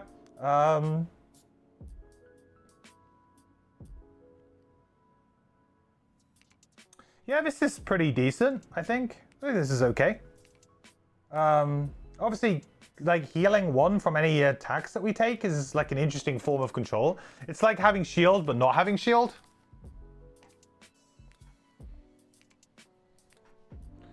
It doesn't prevent damage. It's like you have to take damage and then you get to heal a little bit of it off. It's not bad though. It's an interesting heal effect. Create Earth could be quite important for this character as well. We'll see as we go along. 70 initiative, okay late initiative, not brilliant, but it's okay, I guess.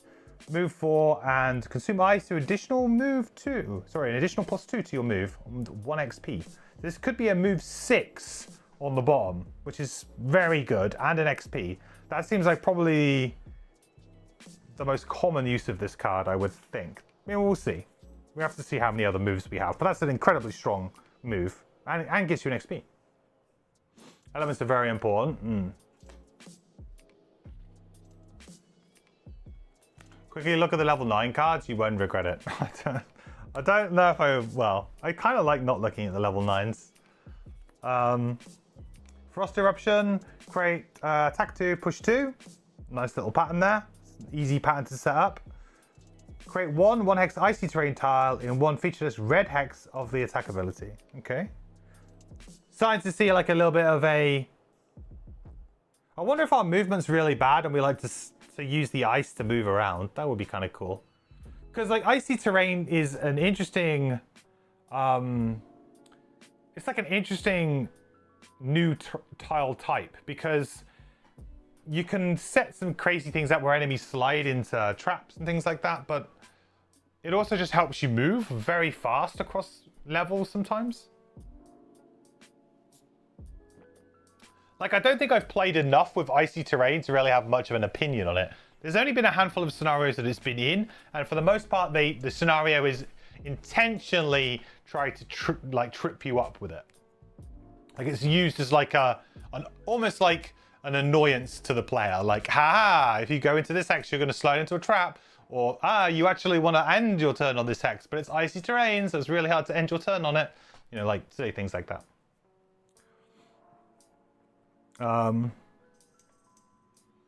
The bottom is heal 2 self, consume ice for bless, consume earth for +2 heal and 1 XP. That's really good. If you can do a heal 2 self bless, Love that. That's very good.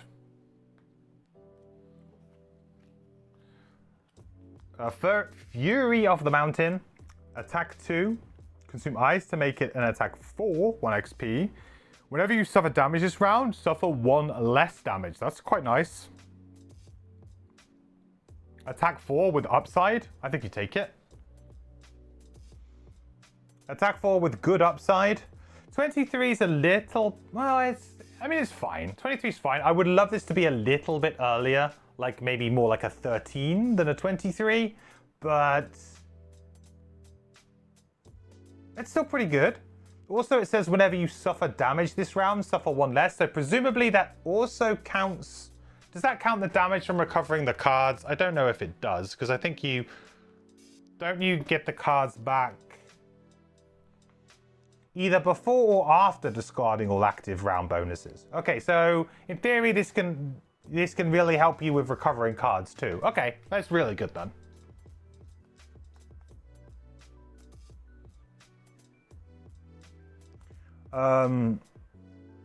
The bottom is move 2, retaliate 1, or consume Earth to make it retaliate 2.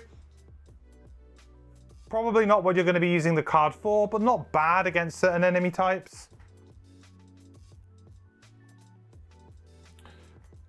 Encased Punch, attack 3, add +1 if the target is occupying icy terrain. Oh, so there you go. There's the icy terrain stuff.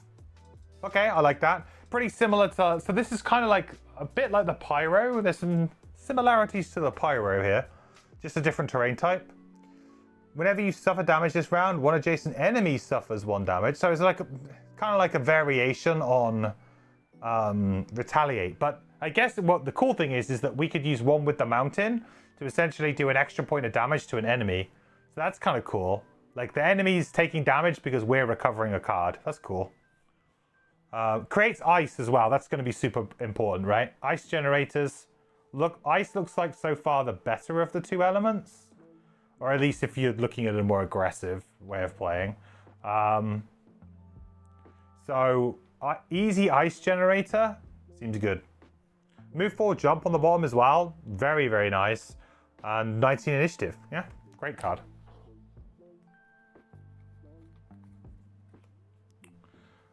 Voice from below. Loot 1 on the top. Consume Earth to do an attack 2. Add +1 to all heals targeting you this round. I really would have loved it if the attack was before the loot to try and kill something and then loot what they drop straight away. I think that would be cool. But I guess in theory, because it's on the top, you could loot, attack something, it dies. You then could just use your bottom action to move on to that loot. So maybe it's not that much of a big deal. But it would have been really cool to have it phased that way around. Just to make it like a little bit more... You know, just to kind of like read a little bit nicer. But maybe that would be a bit too good. I don't know.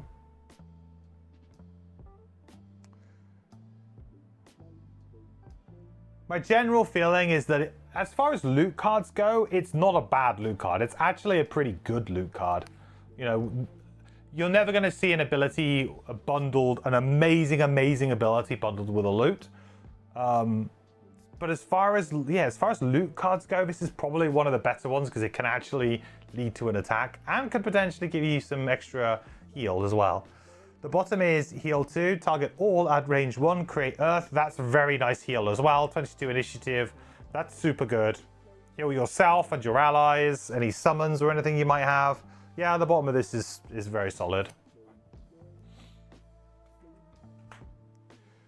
Piercing Pummel. Attack 3, pierce 2, consume ice to make a long spear. Retaliate 1, interesting. Lots of round-based effects on this character too, huh? Loads. I mean, pretty much everything we've played so far has been round-based. Which I guess I kind of like, because in a way, you are getting a little bit of extra value from your cards. And like, you probably wouldn't play like Retaliate 1 on its own, but suddenly you're getting an attack and then you just get a free Retaliate. Yeah, sure. Maybe it does a point of damage. This to me seems like probably one of the better cards. You know, if what was the brute card? God, why have I just suddenly gone blank on it? Something spear or something? Piercing spear? No. Can't remember what it was called. But anyway, this is very playable. Skewer. Thank you, Skewer. So very similar to Skewer. Skewer was great. PS2 makes this super, gives this like quite a lot of play later on as well, because the PS2 will keep up with the shield as enemies start to get shield, or it becomes a bit more prominent. So this is the type of card that when they were talking about cards that maybe, hey, you don't always want to bring high level cards, you might want to bring some low level cards. I can see this one being a good candidate for that because it's just a very reliable card that's going to be good in pretty much every situation. The bottom is move 3, jump, attack 5 with advantage, heal X self, where X is the amount of damage suffered by the targets of the attack ability, create Earth and get 2 XP. This is I feel like this is pretty good because this is a good example of like a burn that kind of can swing the balance quite a lot.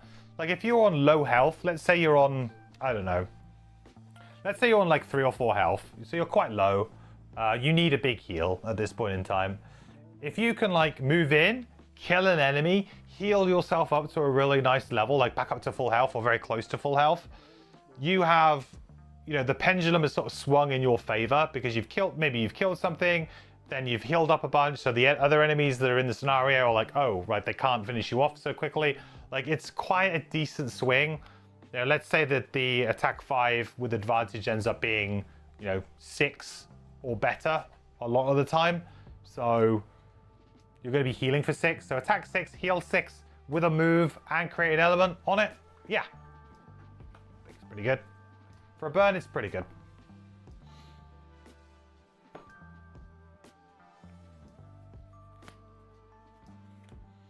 It's the best level 1 burn you've seen if you want to be a 6-card class.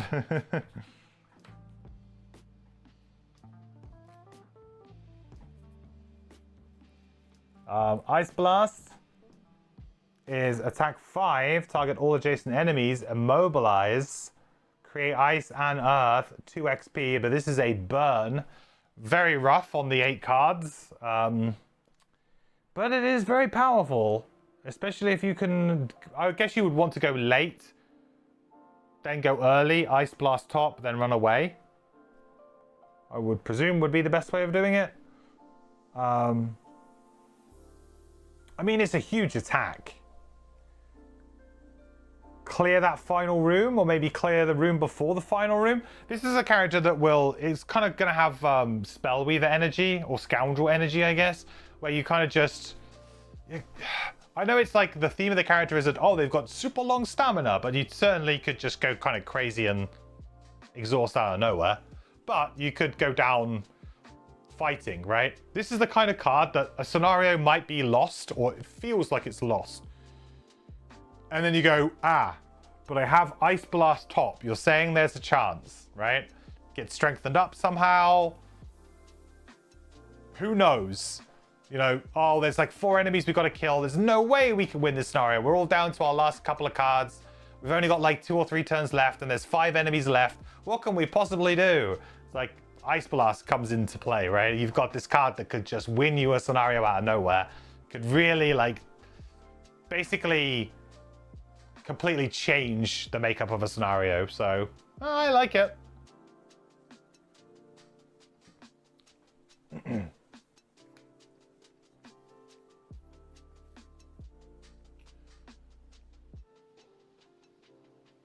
If you can pull back an average of 2 cards per rest, you're doing good. Effectively playing a 10-card character at that point.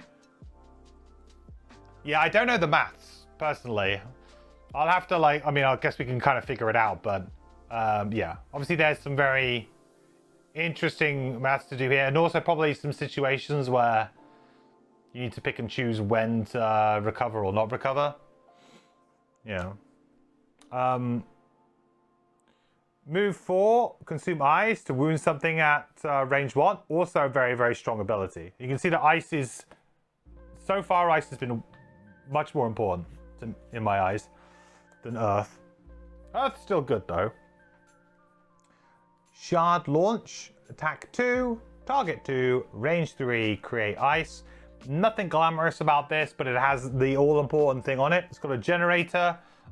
It's not a bad attack. It's actually pretty decent. As well as it creates an element. It's versatile.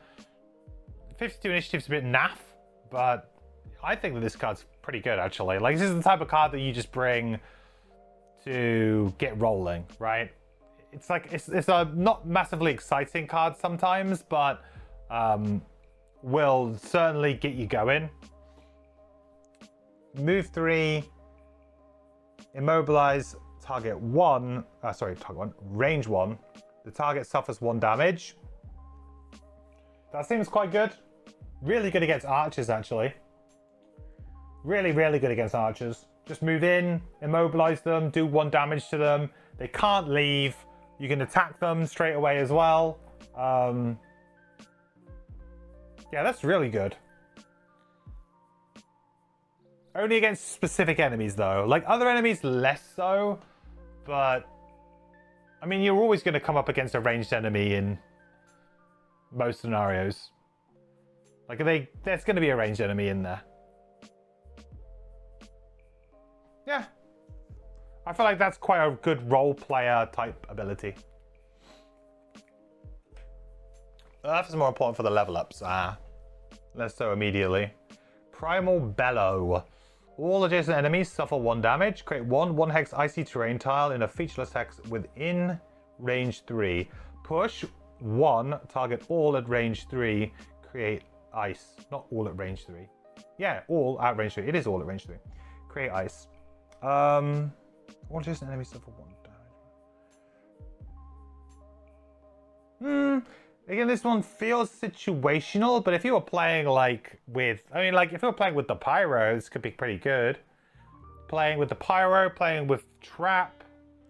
Anyone else who could really benefit from this?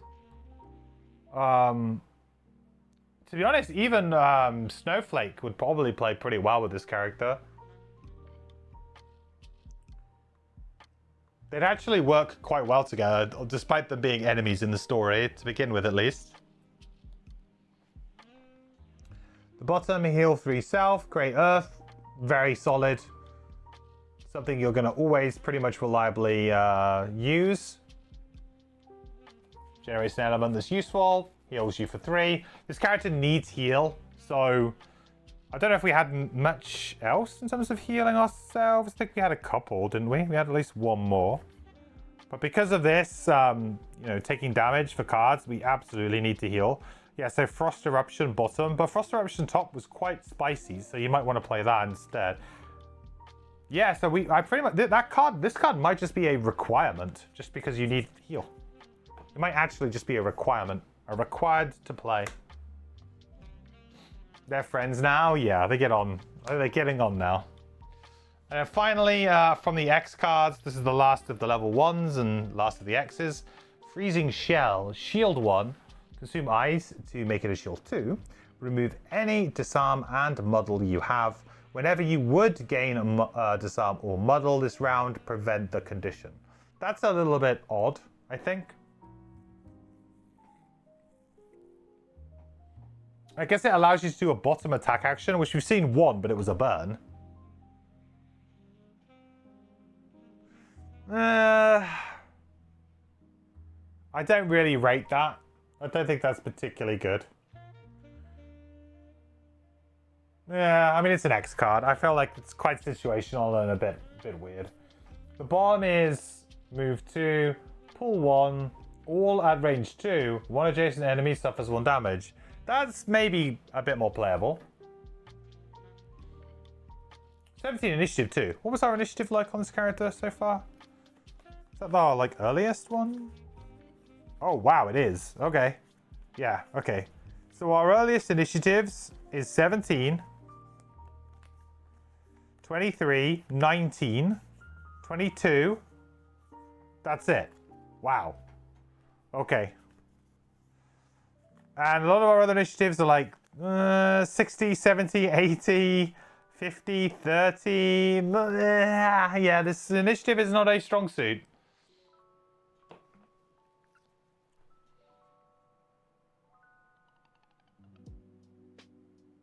He's pretty fast. No, he's. I would say he's slow. In terms of characters, I mean, against certain enemies, it doesn't really matter. Like if you go sub 10 or sub 20 a lot of the time, but against other enemies, like in that particular scenario that we just played today, you saw that round where every enemy went before 18. I think the lowest, the latest initiative played by the enemies was like 18 in one round. So it's like totally possible. So if I was looking at this character, there's a fairly decent chance that I could get potentially screwed over. And that was silly. Yeah, I mean, it was kind of unlikely, but it's possible.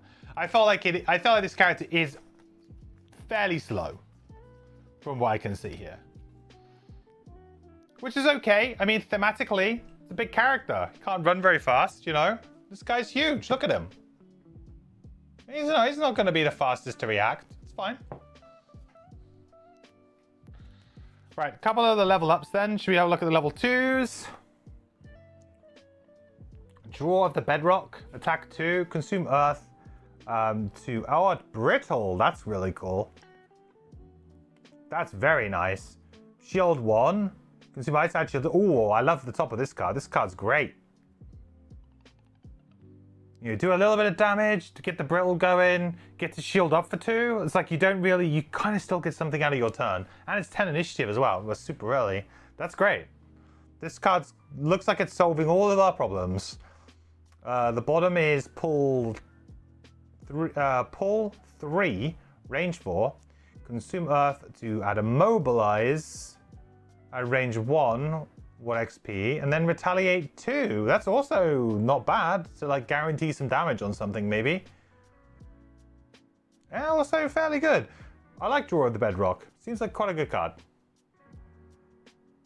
Like, and it's not often you see this. This is rare because it combos so much with stuff, and it can be really problematic. So I think just having access to Brittle as a mechanic is very strong, because it is rare. It is definitely rare, and there's always an idea like, are they going to like cheese it off and like draw a ×2 and it just kills something out of nowhere? You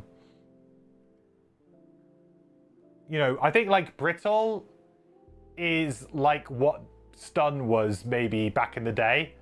Like where you saw a card and if it had the word like attack and stun written on it, it was like, yep, that's the card you take at that level up. Perhaps Brittle's like that new premium condition where it's like you see Brittle, you take it because it's pretty rare and it could have a huge effect.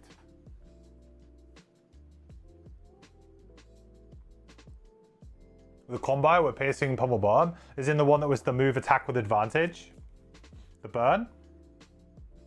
Yeah, for sure. It's like a good single turn combo, right? Yeah, for sure. We have one bottom attack. It is a burn, so like the thing with this thing is it becomes if we get a reusable attack bottom at some point, then it could become maybe a bit naughty. We'll see.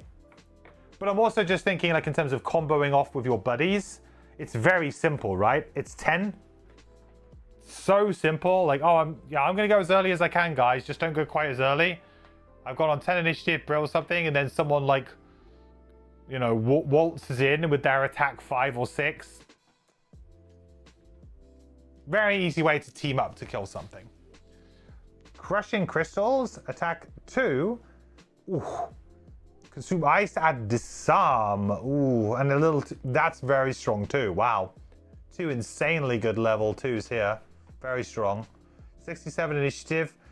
Consume Ice to create 1 hex icy terrain tile and an adjacent featureless hex. Yeah, again, I'm not too sure about this sub-theme of icy terrain. I found icy terrain to not really do that much, except for be a bit annoying. I've not found it to be a particularly exciting introduction. It looked like it was going to be exciting from the manual and like before playing Frosthaven, but playing with it a little bit in Frosthaven, I have to say that I'm not that bothered by it really. Move to heal to self is also very strong though. And we know we need heal, and it doesn't necessarily mean that we have to give up a move. We actually have it inbuilt. 2, very, very good here. I mean, I would be tempted to at level 2 probably take the more useful initiative right now. Although this is very good. You don't even have like a good early initiative to really combo it off with to begin with, right? You just don't. You know, in theory, you could do shenanigans with both of these cards, right? Like, what if you pick this first, and then maybe at level 3 you come back and take the other one? You could use the bottom of this to pull an enemy in to make this pattern to then do the attack 2 and disarm 2 things, right? These two have great pairings with the bottom of this and top of this potentially. And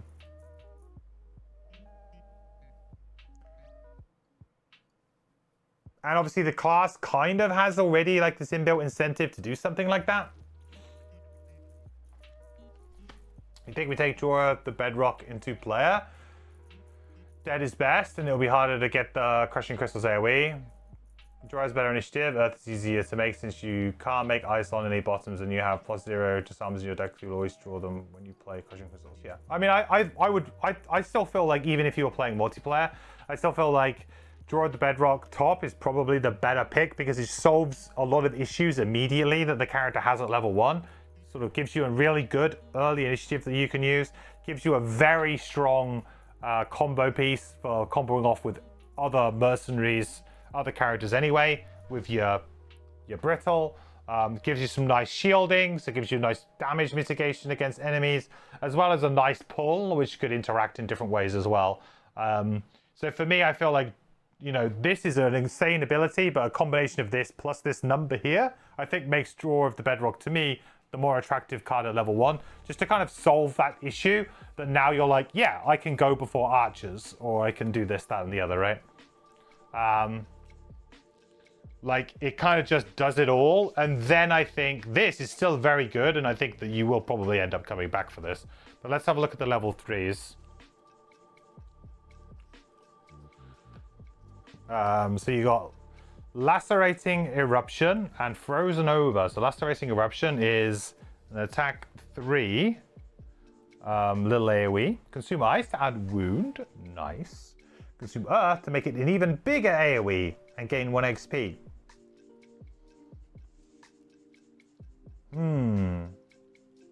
That's interesting. I mean, it's pretty decent. Not as good as the level 2 one. The bottom of this, though, makes me a little bit more excited. Move 3, create ice. Vanilla as it comes, but get stuff done. You know, this is the way that you can, like, consume ice, then create ice, and then consume ice again. Like, you want the ice economy to be always stonks, you know? You always want the ice economy to be on the rise.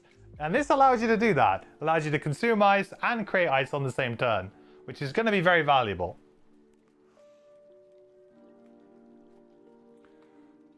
Attack 5, 3 wounds, that's not good. That's a burn on every other class. Oh yeah, of course. If you can do all of this, it's crazy good. Yeah, for sure. Getting both elements together though is fairly... Oh, I don't know actually. You could play like the mountain thing, right? You could, instead of actually playing one with the mountain, you can play the bottom on the first turn. Set it up. Just YOLO the first room. I mean, it's kind of fun. I don't know. I like this class so far. It feels very much like there's like a bit of a push your luck element to it, where hey, we're going to give you some really good abilities, but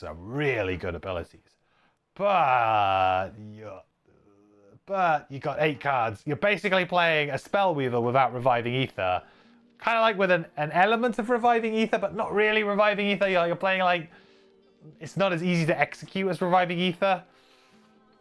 I was interested that this character was only like a 2-dot complexity. I felt that's quite interesting, considering that stamina is one of the ways that kind of players will often just lose because they don't calculate stamina correctly.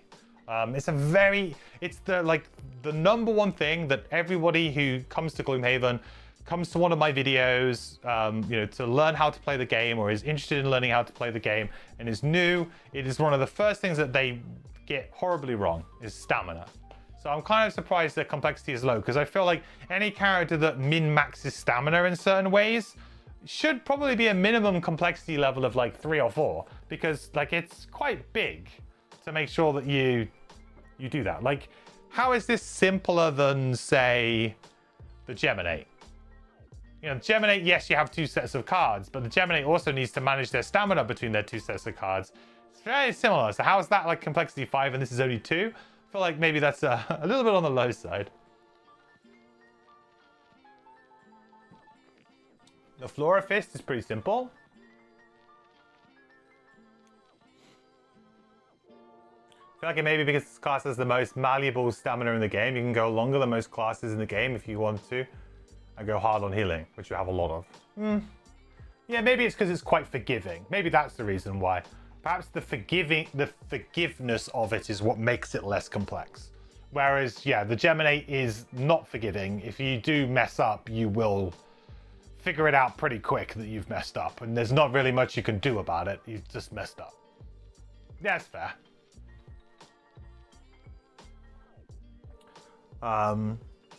Frozen Over is the other card. Create 2 1-hex icy terrain tiles in adjacent featureless hexes. Consume ice. Enemies in those hexes gain brittle, 1 XP. Okay, or an icy terrain tile card we like. I like it. Ward Self. 20 initiative. Shield 1. Consume Earth. Move 3. Create Earth.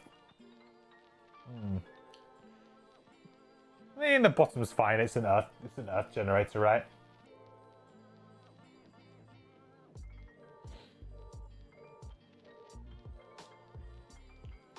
Again, Brittle though. Brittle's really strong. I think I would probably take Lacerating Eruption just for the move 3 make ice, because it's just so reliable. It's just really good. We have so many things that consume ice and not enough ways to make it. It's straight away an issue in our... Like, you've got all these really powerful cards, but they require elements. They require, you know, setup. You need it. So I feel like you kind of have to take Lacerating Eruption for that sense. Or, of course, you could go back and take the other level too. It's not a bad shout.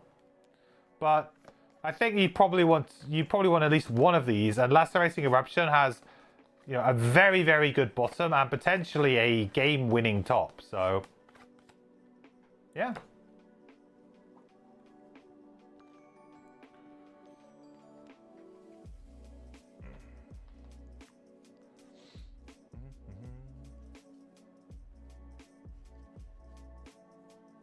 You set at the top of Lacerating Eruption almost every rest cycle with both elements. Nice.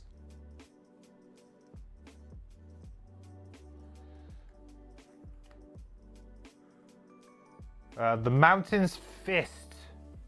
Attack 3, consume ice, add +2 attack, 1 XP. That's 5 damage. If the attack ability killed an enemy, perform a heal 3 yourself. That's really nice.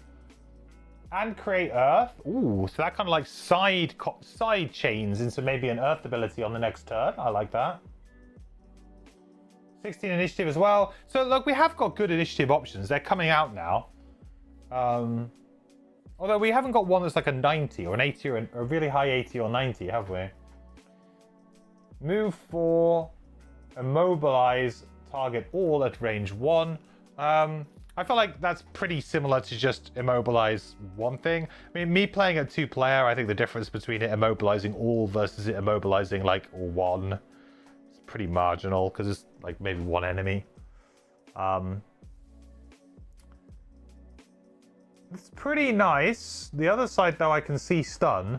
So pack solid, attack 4, consume Earth to add a stun, a reusable attack 4 with stun at level 4. I guess the way that they can justify this, because obviously that's incredibly strong. That's nuts strong. I guess the way you justify it is that, well, it's pretty hard for you to reoccur it because it's going to cost you 4 health every time you want to reoccur it. So if you do kind of get this idea of going, all right, I want to play it more than once, you're going to have the health pool to support it. And you'll have 16 health at 4. So, you know, it's a fair old whack. you know, it's a quarter of your health. That's an interesting one, huh? Very strong.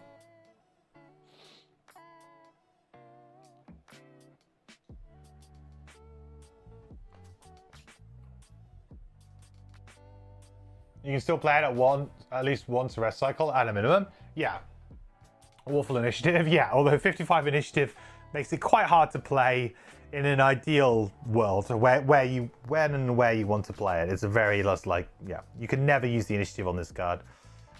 Shield 1, Retaliate 1, create Earth on the bottom. I mean, like, yeah, this initiative really roughens this ability up as well, makes the bottom ability really undesirable, because you'd have to pair it with a top early, which we do have, and there are some good options, like, you know, you can use Freezing Shell, for example, or something. You know, there are options, but it's not ideal.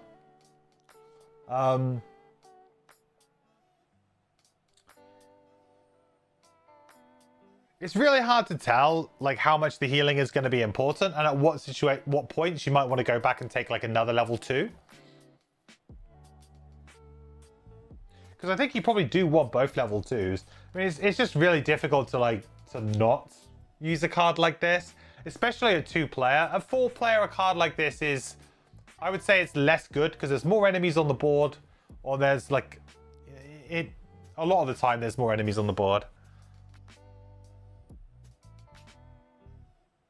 The 2-player, it's really easy to just lock one enemy down, kill it quickly, move on to the next one. Yeah, maybe Pack Solid would be the pick just because of how good it is. Just face value.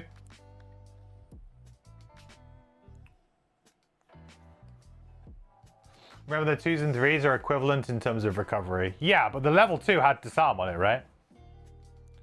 That's what I'm thinking about. Because Disarm is as good as Stun in like 95% of situations, right?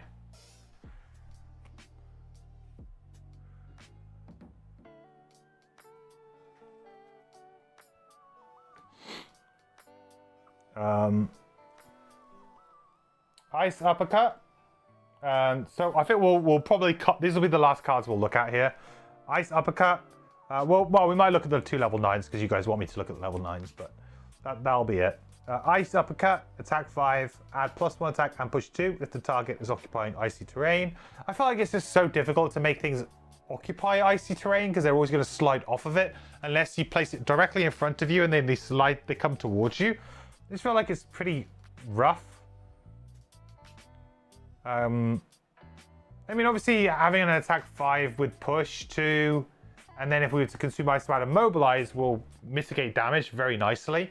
And 15 initiative is early. So many early initiatives in the level ups. Very interesting idea that they've basically gone, yeah, you can go fast, but only if you pick the cards when you level up. The bottom is move 4, consume any element to create any element. That's just very versatile as well. Means that you can change some of those earth generators into kind of like pseudo ice generators with a bit of a gap in between. Also, you can take away elements from enemies that could be particularly annoying for you or troublesome. I don't mind that. I think Ice Uppercut bottom is pretty good. It's also just a move 4 of 15 initiative, which is always going to be good. Also means you can persist elements until you want to use them. Yeah, that's a good call too. Yeah, if you want to just literally turn your waning ice into strong ice to make it last for another round, you can do that too. Yep. Or chances are you probably want to extend maybe Earth out. Like you've got a couple that just generate Earth, but perhaps you don't want to necessarily use the Earth ability the next round. So yeah. Preserved Fury. You cannot use one with the mountain to recover this card. Okay, it's probably pretty good then. Attack 2. Recover up to 1 of your discarded cards. Consume an element to get +1 card. Ooh. So attack 2 and potentially recover 2 discarded cards. I guess the reason why it says you cannot use 1 with the mountain to recover it, because you could essentially go infinite with this card otherwise, right? If you had enough heal. Because essentially you could go attack 2, recover 2 of your discarded cards, then you'd use 1 with the mountain to recover this card, then you would keep doing it again. Yeah, you'd eventually go infinite.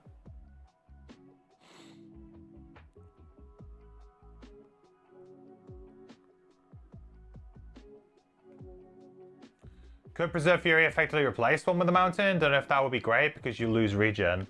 Yeah, but regen's like... Yeah, regen's okay, but regen's not like... Well, I don't know, actually. To be fair, like, regen... My experience with regen has been very mid, and it may be that actually this is the character that really shows it off as in a great way. Because for me, regen's always been something that I've put on, and I've maybe got like 1 or 2 points of heal out of it if I'm lucky, and then an enemy hits me and it goes away. Like, I've never really found regen to be a decent, reliable source of healing, but perhaps that will change with this character. But yeah, I could see that this could, in theory, replace it, because let's say you got 8 cards, right? You could use Preserve Fury to get back up to like 10. So essentially you're playing like a 10 card class, right?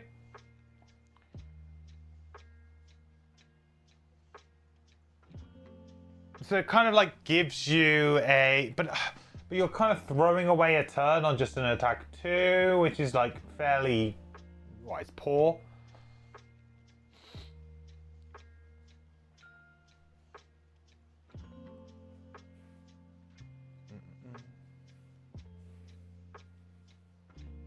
Always late. You just retired for a day, Justin. Well, we're just looking at it because we've just unlocked it. It's an interesting concept. I kind of like the idea of doing a build that does not use 1 with the mountain. But I also feel like if you do that, you're not engaging in one of the core concepts of the character. Like, this character doesn't really have many core mechanics going on. You've got the card recovery with 1 with the mountain. You've got this kind of weird icy terrain sub-theme going on here. You've got like elements and consuming elements and a bit of tanking going on, healing and stuff like that to it. But that's about it. You know, you don't really have anything else. So I feel like if you were like, oh, we don't want to play 1 with the mountain, okay. Well, if you don't play 1 with the mountain, then you're kind of just playing like, I don't know, you're playing a strong element based class, really, aren't you?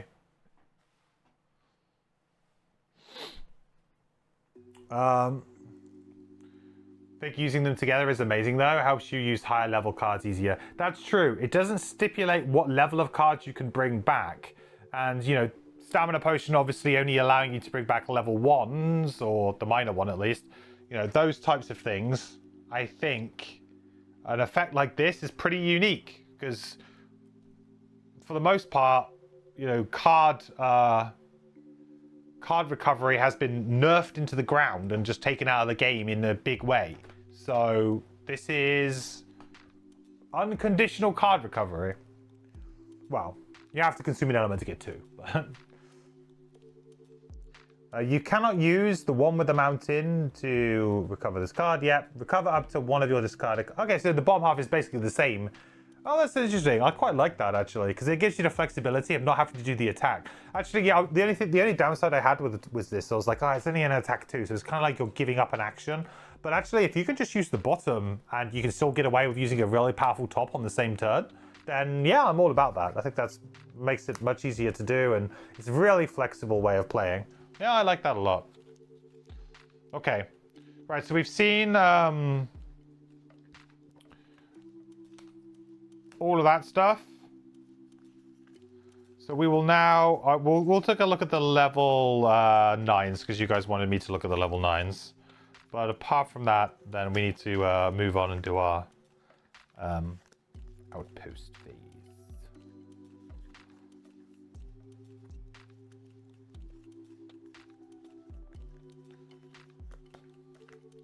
Okay, so the level 9s we have...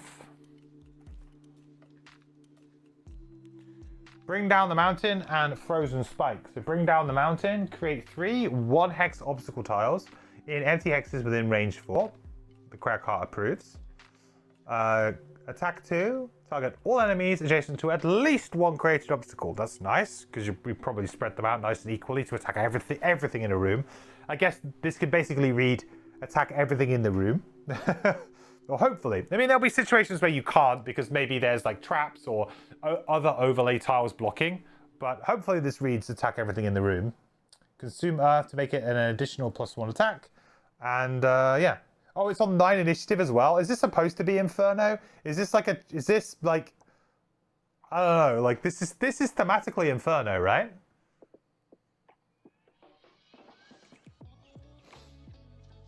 Because it's on the same... No, Inferno was initiative 12? 12 or 15? Maybe 15? This is basically Inferno, though. It's Rockslide, not Inferno. It is, yes, but it's actually more like Inferno. Because it's basically attack everything in the room. But yes, it's a mix of the two.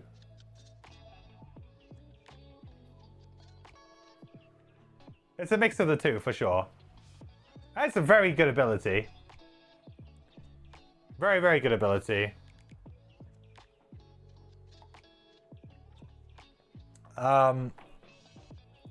Shield 2, Retaliate 2, Consume Earth to add an additional 2 Retaliate. Retaliate 4? Ooh. That's a lot of Retaliate. And Create Earth. The bottom's not bad either. The top of Frozen Spike is Attack 3. Range 3, push 1, huge pattern, massive. Consume Ice, create 3 1-hex icy terrain tiles in feature list, red hexes of the attack ability, gain 1 XP, create ice. That's a pretty interesting one too.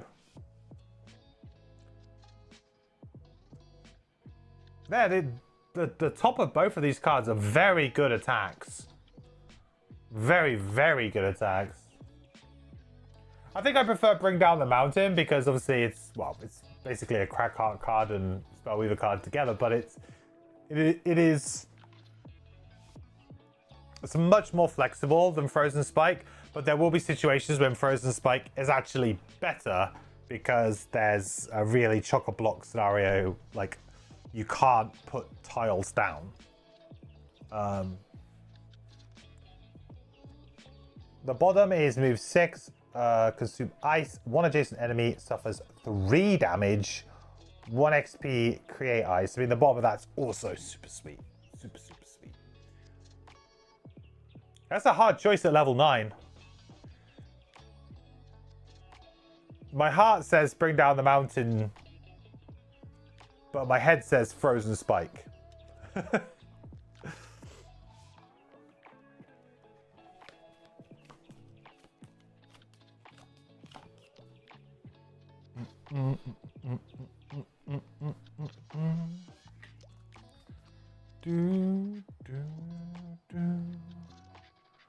Oh, right. Cool. Well, Frozen Fist looks good. We'll have maybe a quick look at the perks, just quickly to see if there's anything interesting on them. Particularly, once each scenario, when you would suffer damage, you may negate the damage. Kind of interesting. Whenever you heal from a long rest, you may consume Ice or Earth to add +2 heal. That's pretty damn nice, actually. Ignore item -1 effects, and whenever you enter icy terrain with a move ability, you may ignore the effect. Okay, to add +1 move. That's interesting. So we're basically king of the ice. I like that. I quite like this. I think I would probably get this. Yeah, I think I'll definitely get this, actually. Yeah, I like that a lot. Add to heal oneself rolling cards. It's all good. Replace 1 +0 card with 1 +2. Create 1 hex. Yeah, that's good too. We can get rid of the -2. That's nice. Replace 1 -1 card with 1 +0 disarm card. That's nice. Replace 1 Yeah, this character's got pretty good perks as well. Pretty good perks as well. Yeah, looks like a fun character.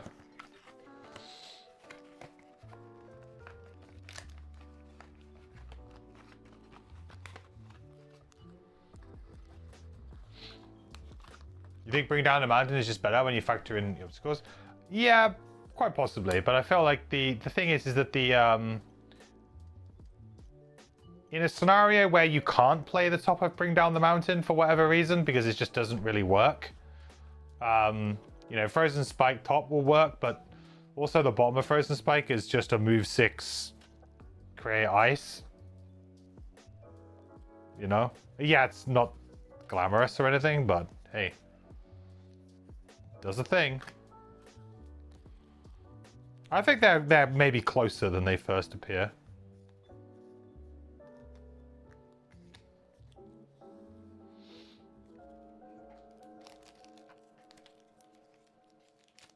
Fist and Astral feels like a very cool combo for my next group. Do I have Astral unlocked? I can't even remember. Oh yeah, of course I do. Yeah. It's the one with the, yeah.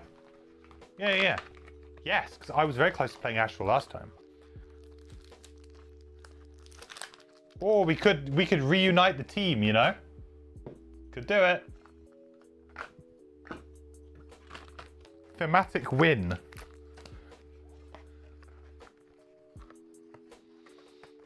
Unless I relocked it. Is there a chance? Is there a way to do that? Oh, that would be brutal. Imagine if they had that. I'd hate that personally, but I wouldn't put it past Isaac to do something like that. Like, yeah, you need to, yeah, unfortunately you can no longer play that class. What? Yeah, sorry, they died. They're all dead. Oh.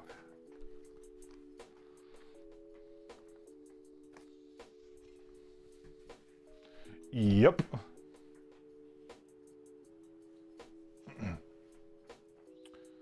I'm going to struggle with damage into player with Fist and Snowflake. I actually don't like that combo at all.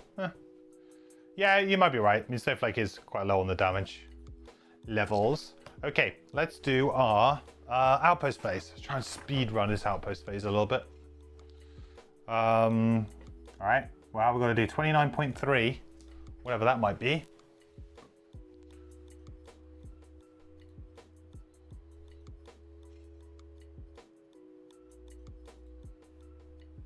Bam, bam.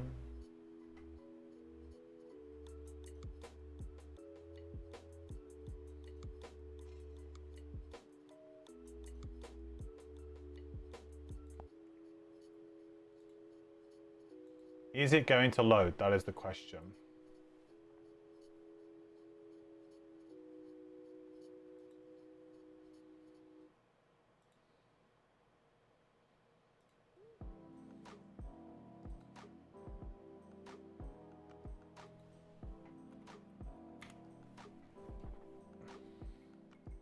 Yeah, it did load.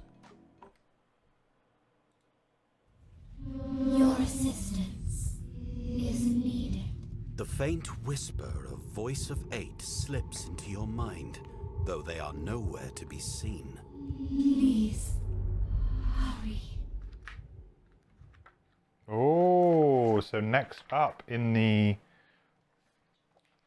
Next up in this storyline, so we've got the core attunement. Scenario 67 unlocked. I mean, I think I don't know if that will be the last one. It could be the last one.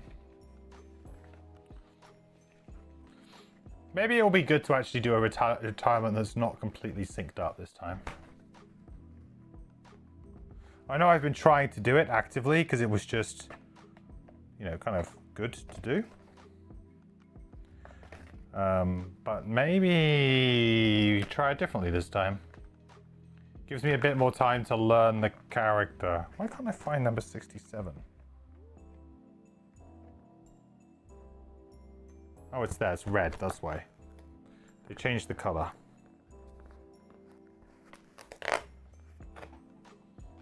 Cool.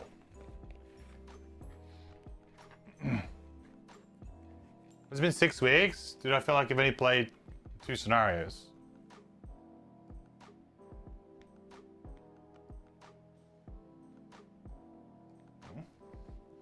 I'm pretty sure I wrote that in properly.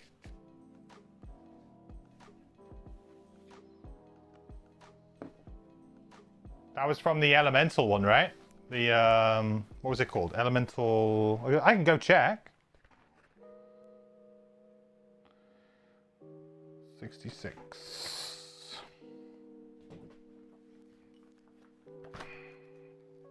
I'm not sure why I would have written it in there.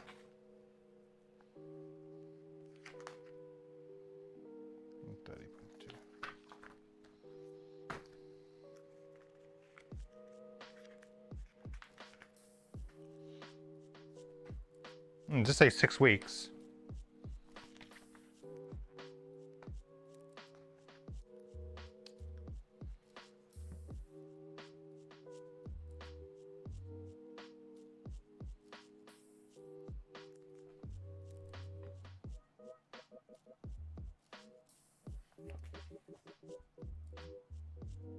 What was this one that I wrote down? 163.3.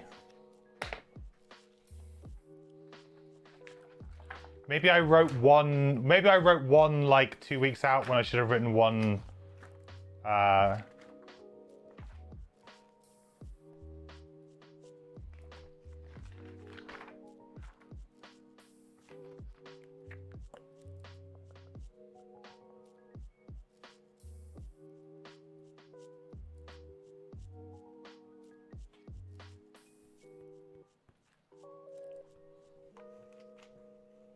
I think it was from an event. I should be able to find it.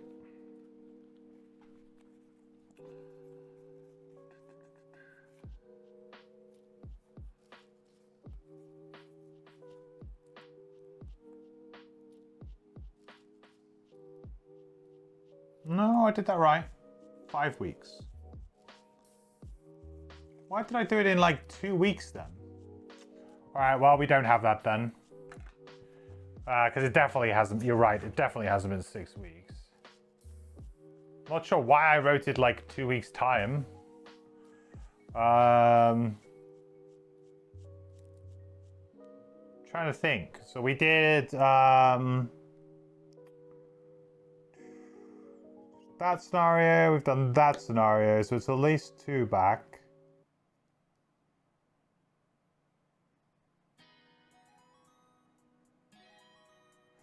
Then we probably did it, right? Because we'd have done it here. We would have done it immediately here. So what's that? 169.1. So we can track it back. Because we would have done it immediately.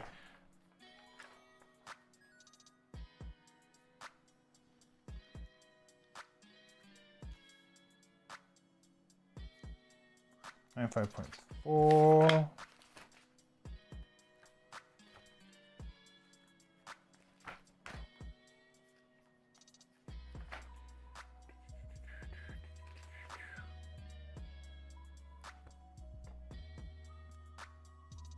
Yes. So we would have done it here. So it would have been 1, 2, 3, 4, 5, 6. So it should have been here.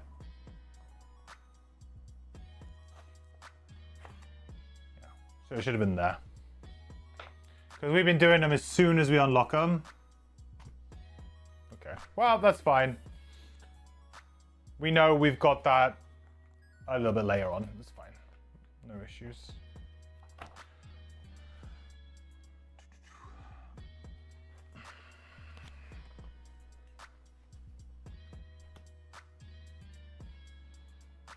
Okay, we have a Winter Outpost event number 32. I could work on the Lurker quest, probably. I don't actually know what the where that is now. I feel like I've kind of come to an end of like my stuff.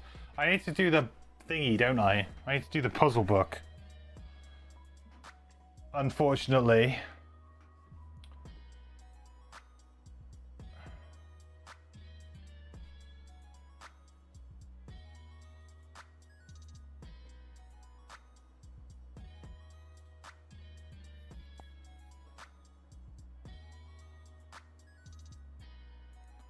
Um, 32.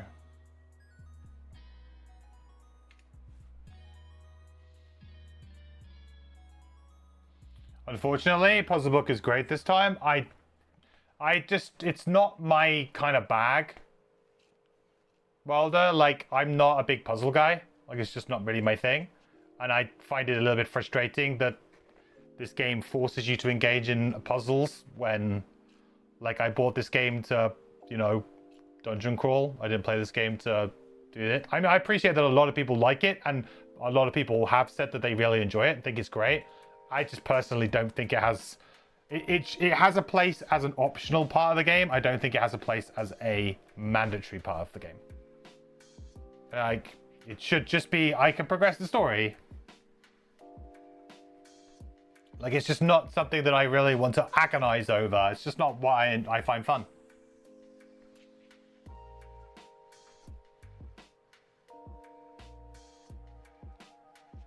All the answers are out there. Yeah, but you see, this is, I don't accept that. I don't accept that as a reasonable excuse, right?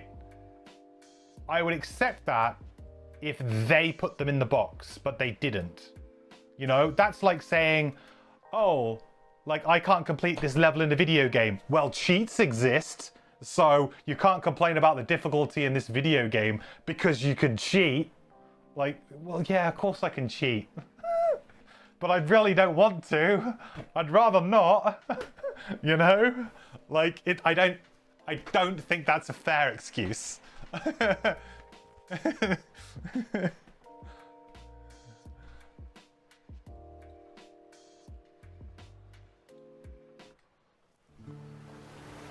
Frosthaven is in good spirits on this cloudless, sunny winter day. The call of seabirds and splash of waves forms a rhythm with the strikes of the blacksmith's hammer, the grunts of pack animals, the clanging of the alarm bell. Wait, what? You shake from your reverie and sprint to the harbour gate. The guard gives a confused shrug as you arrive at the tower. The water is attacking? Sure enough, huge swells undulate through the harbour as though moved by a heavy storm. The fishing boats are tossing about dangerously on the roiling waves. The guards look down at their weapons. They're not exactly trained to fight angry tides. Then, a cry. Lurkers! You see them too, riding within a massive swell as it approaches and retreats, getting closer to the wall with every crashing wave. If this keeps up, the water will overwhelm the gates. It seems the lurkers have invented a new kind of battering ram. Option A. You can't fight the tide, but you know how to deal with lurkers. Lead a counterattack. Option B. Time to hunker down. Command the guards to stop the water from flooding past the gates using anything they can find. Oh, that's totally... I'm totally turning that into a new emote, chat. I'm totally turning that into a new emote. Oh my god. The water is attacking? Alright, I'll put a poll up. Option A. You can't fight the tide, but you know how to deal with lurkers. Lead a counterattack. Or option B. Time to hunker down. Command the guards to stop the water from flooding past the gates using anything they can find. I'm gonna start recording it. Where was it? Oh, I'll do it off stream. Actually, always be really annoying for you guys. I'll just sample it and I'll create an emote around that.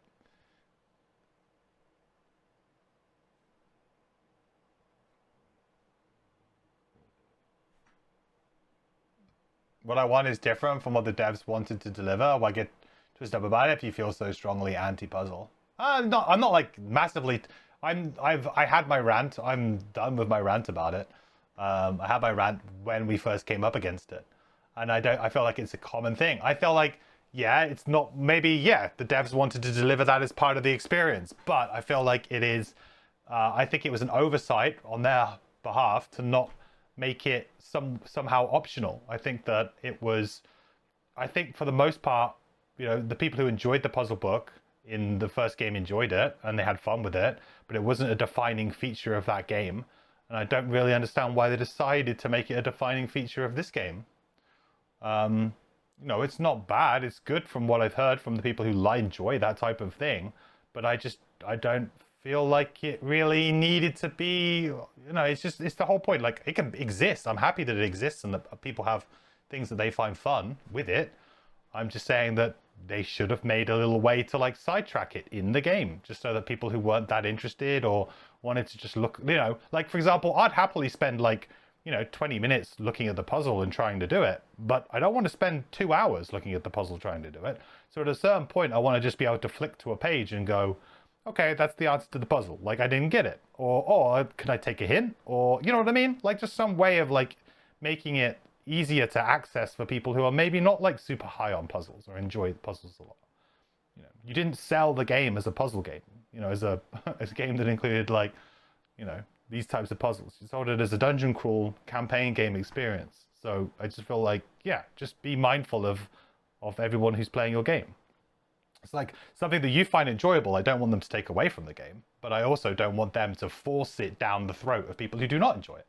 Who, you know, and it's not such a big part of the game as well that, you know, it is inherently a part of the experience that everyone has to have. Do you know what I mean? Like, for example, you didn't buy it because of the puzzle book. The puzzle book you enjoy very much, but you didn't buy the game because of the puzzle book. Like, I would be very surprised if you said that was the case. You know, I'd be like, well, you know, for $200 you can buy like 50 escape room games. I don't really understand what the point is, you know? You agree with me? You think I should just feel less hesitant to just cheat? No, yeah, maybe so. Maybe that's just my like way of seeing things, and that's just maybe my own personal morals or standards or whatever. Maybe I'm being unreasonable in that respect. But I say, like, for me, I don't think it's a fair excuse for them to just say, well, yeah, but you can look up the answer online. It's like, yeah, but you can look up the answer online to anything. That's not really the point. I want to enjoy the game. I want to be sat around a table with some friends. And if we spend 20 minutes trying to do the puzzle and we say, oh, we can't really get it, we're not really seeing it, we're missing something, there should be a page in the section book we can flick to go, have you thought about this? And we would have gone, oh, right, okay, a hint. Right, okay. That I would find enjoyable. But I don't find enjoyable just looking at a page and being like, do you get it yet? Like, no. That I just like, yeah. They just needed to add the tools in to make it accessible for more people. That's all they needed to do.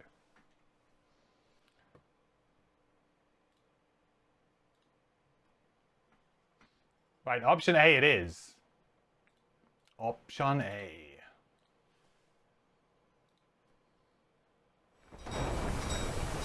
The waters calm quickly once you scatter the lurkers who are pushing and pulling the waves. However, your attack left the walls thinly defended. By the time you return, some lurkers are already past the gates. All right. Wreck the even number building nearest to the docks. Oh god. Players break ties. Gain disadvantage on all targets. Yeah. So if they printed Dwarf's Guide in the box itself, you'd be fine with it. Same material, just in the box. I mean, I haven't read Dwarf's material, so I can't comment on that. So I don't know to what level he does it, right? But if you know, some level of like, you know, like you do it, you have it in escape room games, right? With when you like the unlock games, when you use the apps or whatever. If you're stuck on something, you can kind of press for a hint. And that's the kind of thing that I would have liked, would just be, and if that's what Dwarf's thing is, then that's great. But again, you know, that's Dwarf making it, you know, they could have put it in the box then, yeah, problem solved, in my opinion. Because then there's a level there. Because I appreciate that the work that Dwarf has done. He's doing God's work, you know, making it more accessible, more interesting for people. But he shouldn't have had to have done that. Anyway, moving on. I don't want to like label the point anymore. So we need to do an attack. So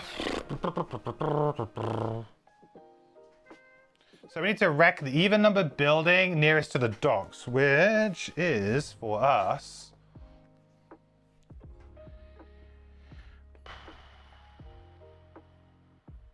the workshop. I mean, what do they classify as the dock? All of this?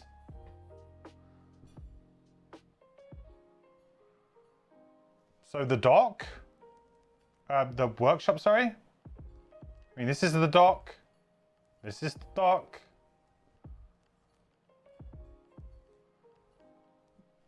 I'd say workshop.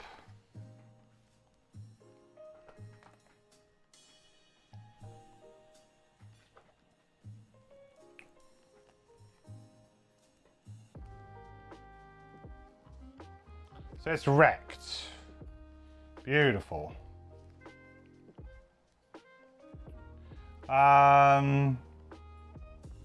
Gain disadvantage on all targets. So what am I doing? I'm doing a 50. Target even numbered buildings closest to the docks. Oh, okay. So... Oh, that's kind of annoying because it's like you're going to have to like figure out each and every one. So obviously the barracks is going to be there. That'll be the first one to be attacked for sure.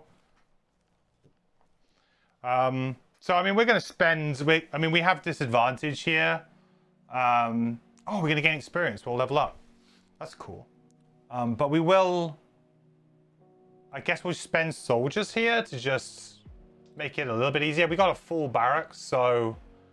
Kind of makes sense to use our soldiers, doesn't it? We haven't used them in a long time. Haven't needed to.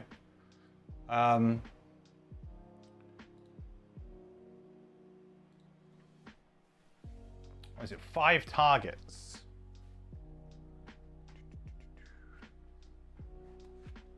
Bam, bam, bam, bam. So we got the workshop, which we've already wrecked. So we got the barracks. Then we got... It's probably like barracks.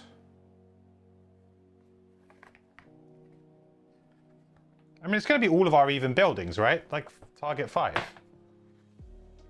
1, 2, 3, 4.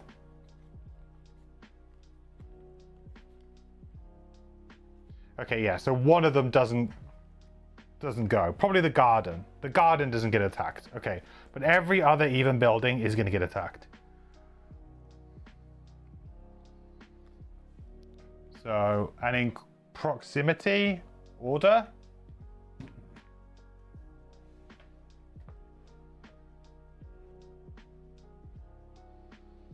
So it'll be barracks first. Then probably the hunting lodge, just about.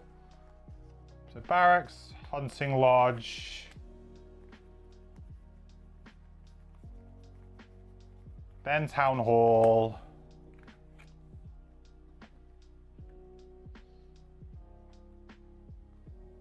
Then temple. Then craftsman.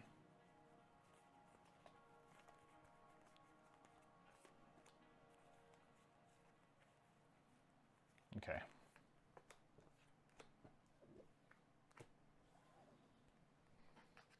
Right, so we got loads of soldiers. So we're going to spend one on each one. So that gains us advantage, but because we have disadvantage, it's going to be a flip. And we get 35. So the number we want to hit is 50. Well, 25. Sorry, no, 15, right? Because it's minus 35. It's 15. And we have plus 15 from defense. So essentially, as long as we don't draw minuses here, we should be good. So barracks is fine.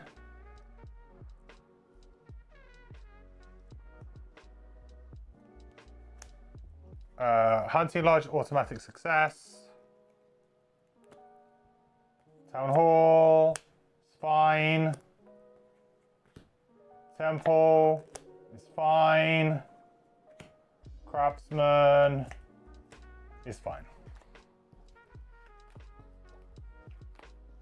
But then we have to spend 5 soldiers.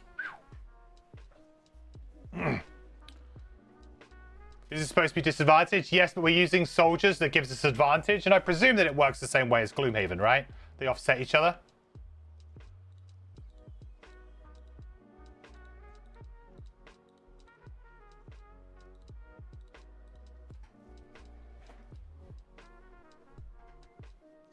Like, it works the same way as like an in-combat thing. So yeah, it cost us 5 soldiers to do that, but it's probably worth it.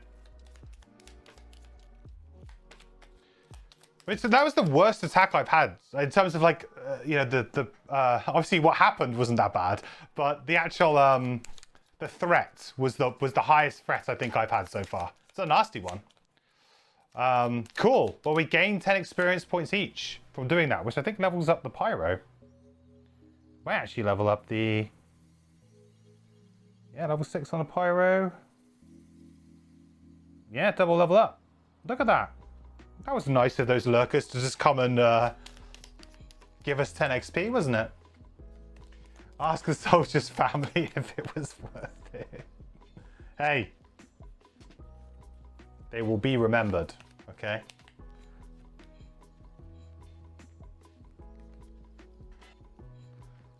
The 10 XP was worth.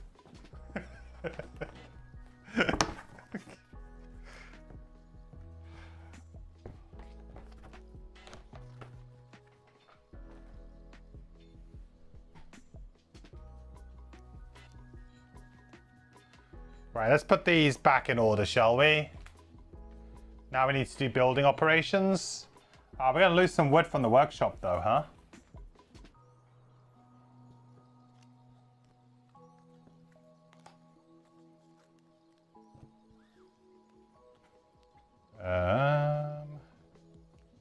Too much.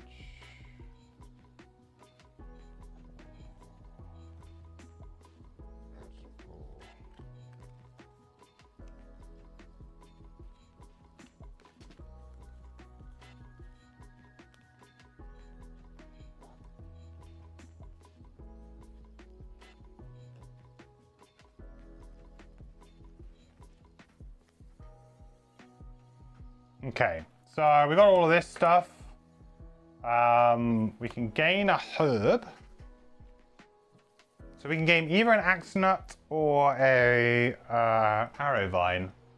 I mean, we got nothing, so let's just gain an axe nut for now.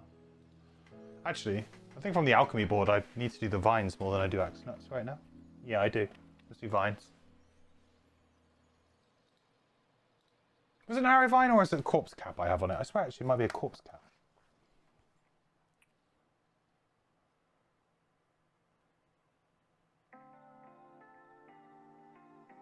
I should change what herbs I've got planted, I think, chat.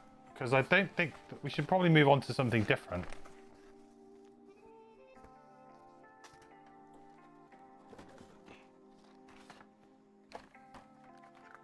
So we'll take a corpse cap, but I think we should change because we are being a bit inefficient with them now.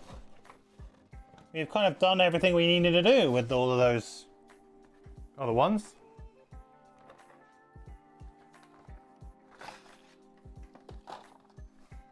So yeah, we'll take a...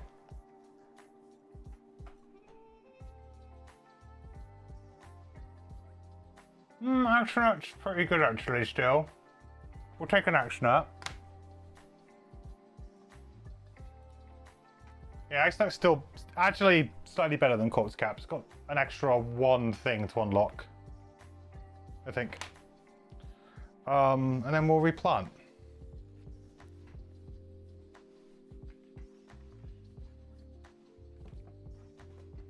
I think the garden is my favorite building so far. I really like it.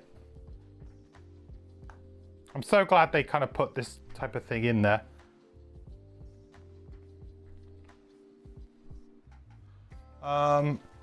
Let's go for a flame fruit, maybe? Whoop. Definitely an arrow vine. Oh, and a rock root maybe.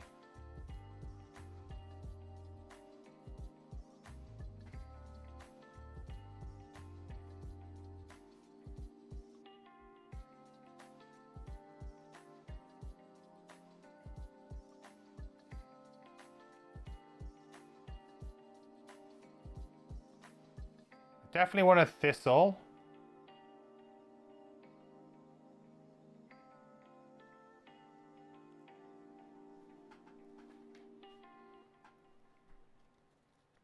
Definitely want a little thistle. Can I make some potions? I can't. I don't have enough stuff.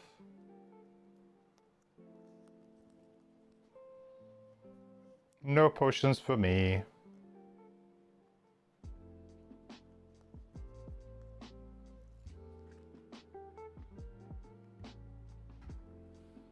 Right, we're gonna put on...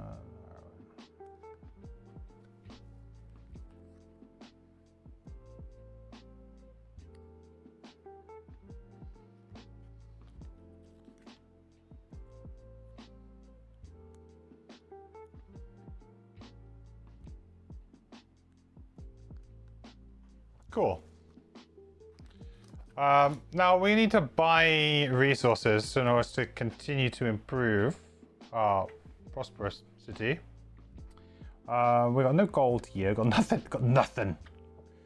8. Oof. We need to spend at least. Or maybe we're not actually upgrading. And I guess we got to stop the wreck one as well, right? Yeah. So we're going to spend 5 gold to do our personal quests.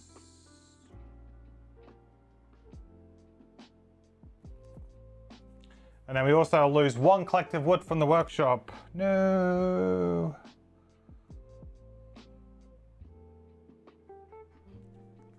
Yeah, we can't afford to buy anything, really. Maybe we just hold for a round. Can we spend? Can I train up to? I guess I can spend 3 golds to get another soldier back. That's probably a good idea here. We'll go 0 here and we'll train a soldier.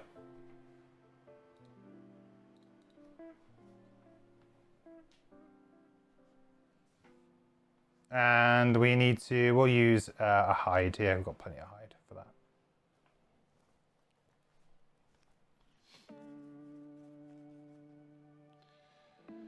And then to fix the wreck, I guess we'll have to do that. Reconstruction. It's going to cost us 2 wood, 2 wood.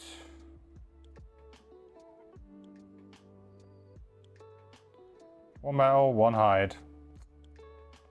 Kind of blows, really. I'm kind of doing this a bit out of order, but I don't think we're going to actually do anything in our downtime, so I'm kind of just speeding ahead here a little bit. I am aware I'm doing this out of order.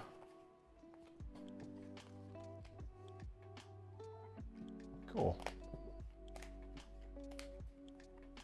Got to level up? Yeah, we'll level up. We'll definitely do that, yeah. Good call.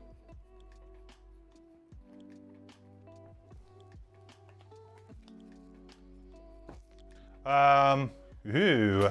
Should we do our perk first?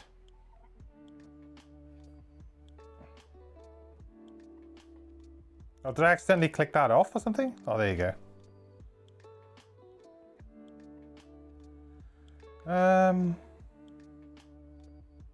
think we're just working on these, aren't we, really? That was the plan, I think. Come on. Ooh. There we go.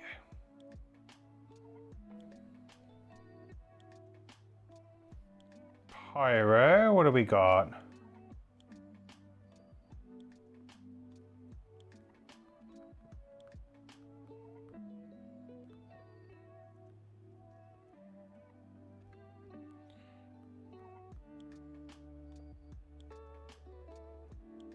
Price 1 + 0.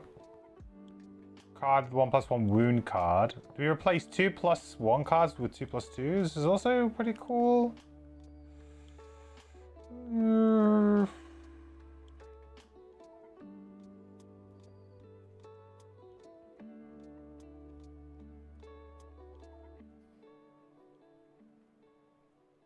This is technically more damage.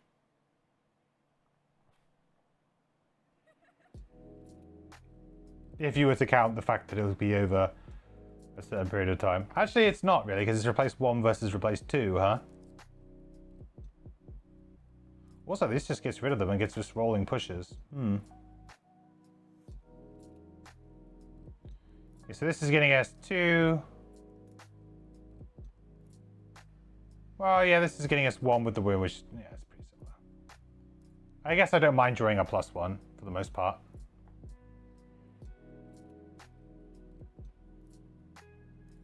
Just rejig that a little bit. Get a little bit smaller again.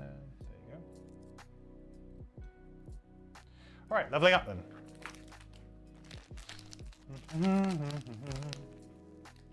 Bad rolling, +1 models is pretty good. Stacking damage, yeah.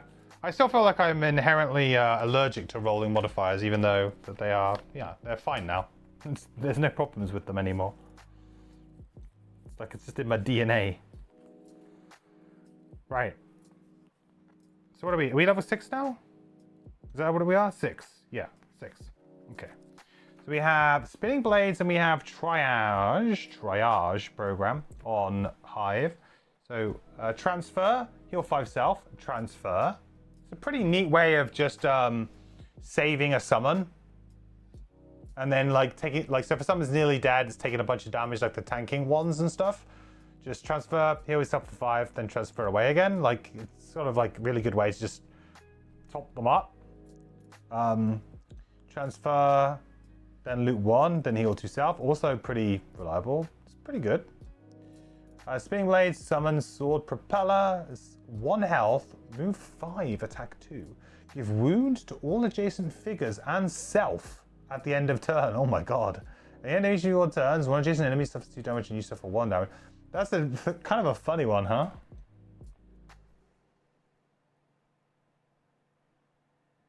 So it's like it gets 1 go.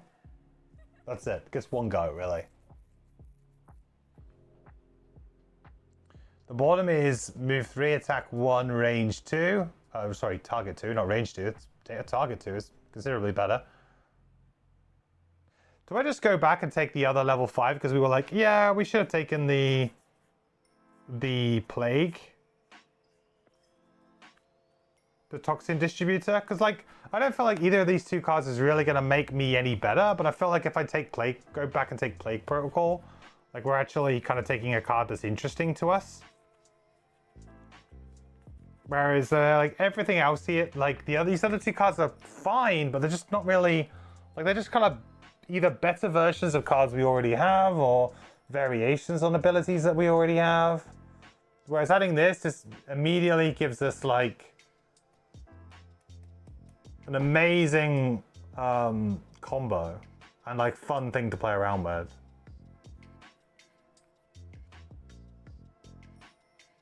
It's non-loss. Oh, I see what you mean. The Spinning Blades. Sure. That's probably pretty big then, huh?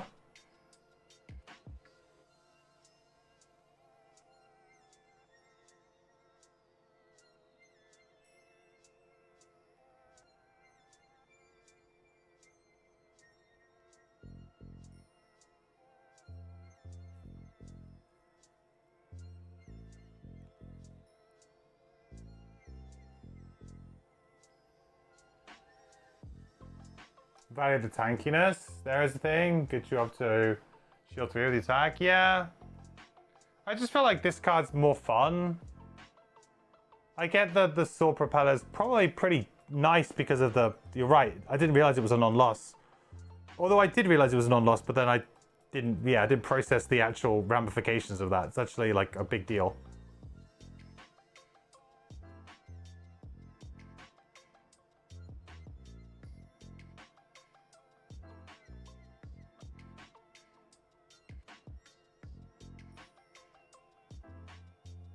I think I'm just gonna take the toxin distributor. I wanna do like I wanna use code Geminate and I wanna use two things, and this is the better one for it.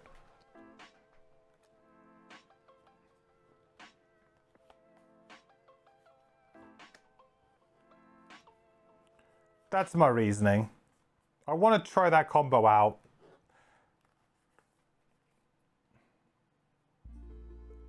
We're not net dispersal, the other level 5, ranged immobilize.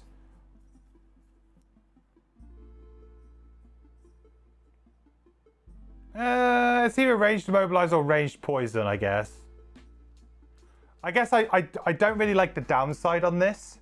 You cannot perform move abilities, just feels really Like, it's a bit risky. I do like it though, you're right, it is pretty good.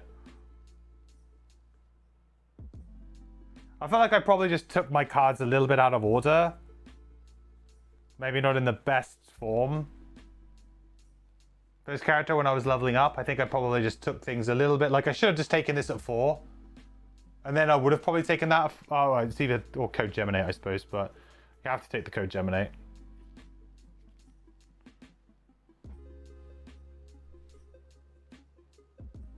But yeah, I feel like not being able to perform move abilities at 2-player might be a bit too restrictive. I don't know. Maybe not, but...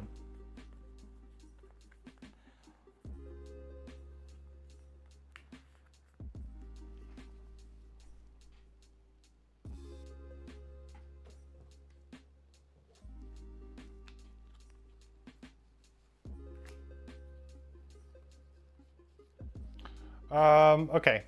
Where is my other cards?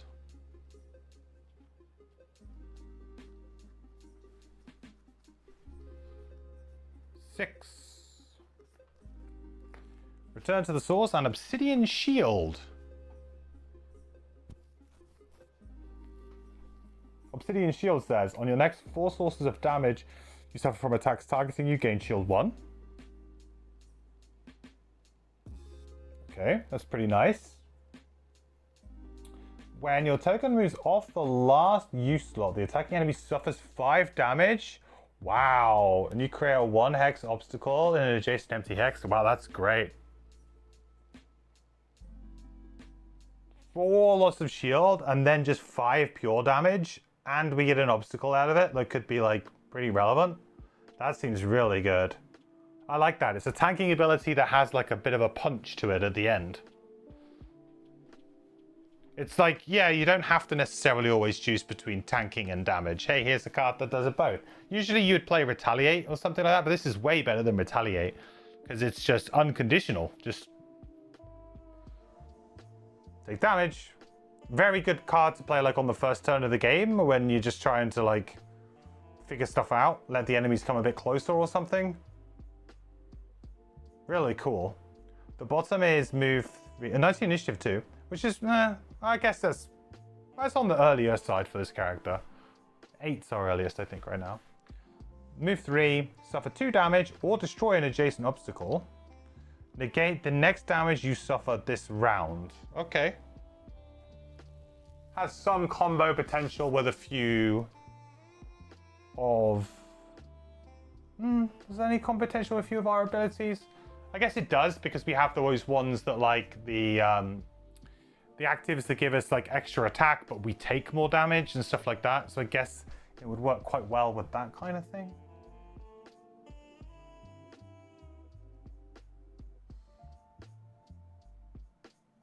If you have Metamorphic Rock Up, you now have Shield 2, Retaliate 1, which is nice. Yeah. I don't feel like I want to play Metamorphic Rock all the time, though. Then you've got Return to the Source, which is attack 3, range 4, pull 3. When the next enemy would suffer damage from entering a hazardous terrain tile, negate the damage. Oh no.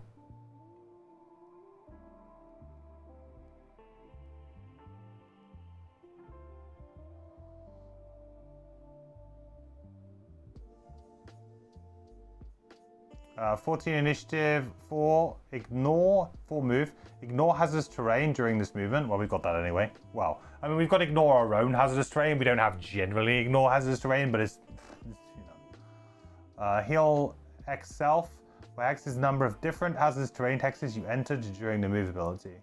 Well, that could easily be like a heal, like 3, probably, for us, a lot of the time. 2 or 3. Plus, Return to the Source is quite nice because it just pulls like it. So the enemy that you pull will still trigger all of the damage. It's just like the next one after that won't. And if you're gonna rest, you get rid of it anyway, right?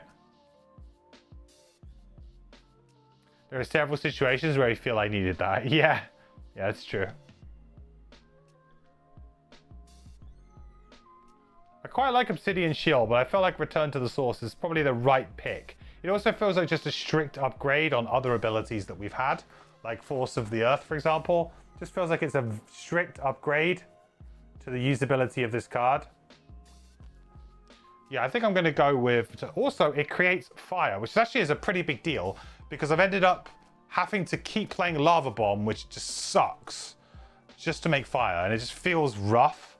So now having another card that's actually pretty good and creates fire at the same time, I feel like that might be all the difference there. Cool.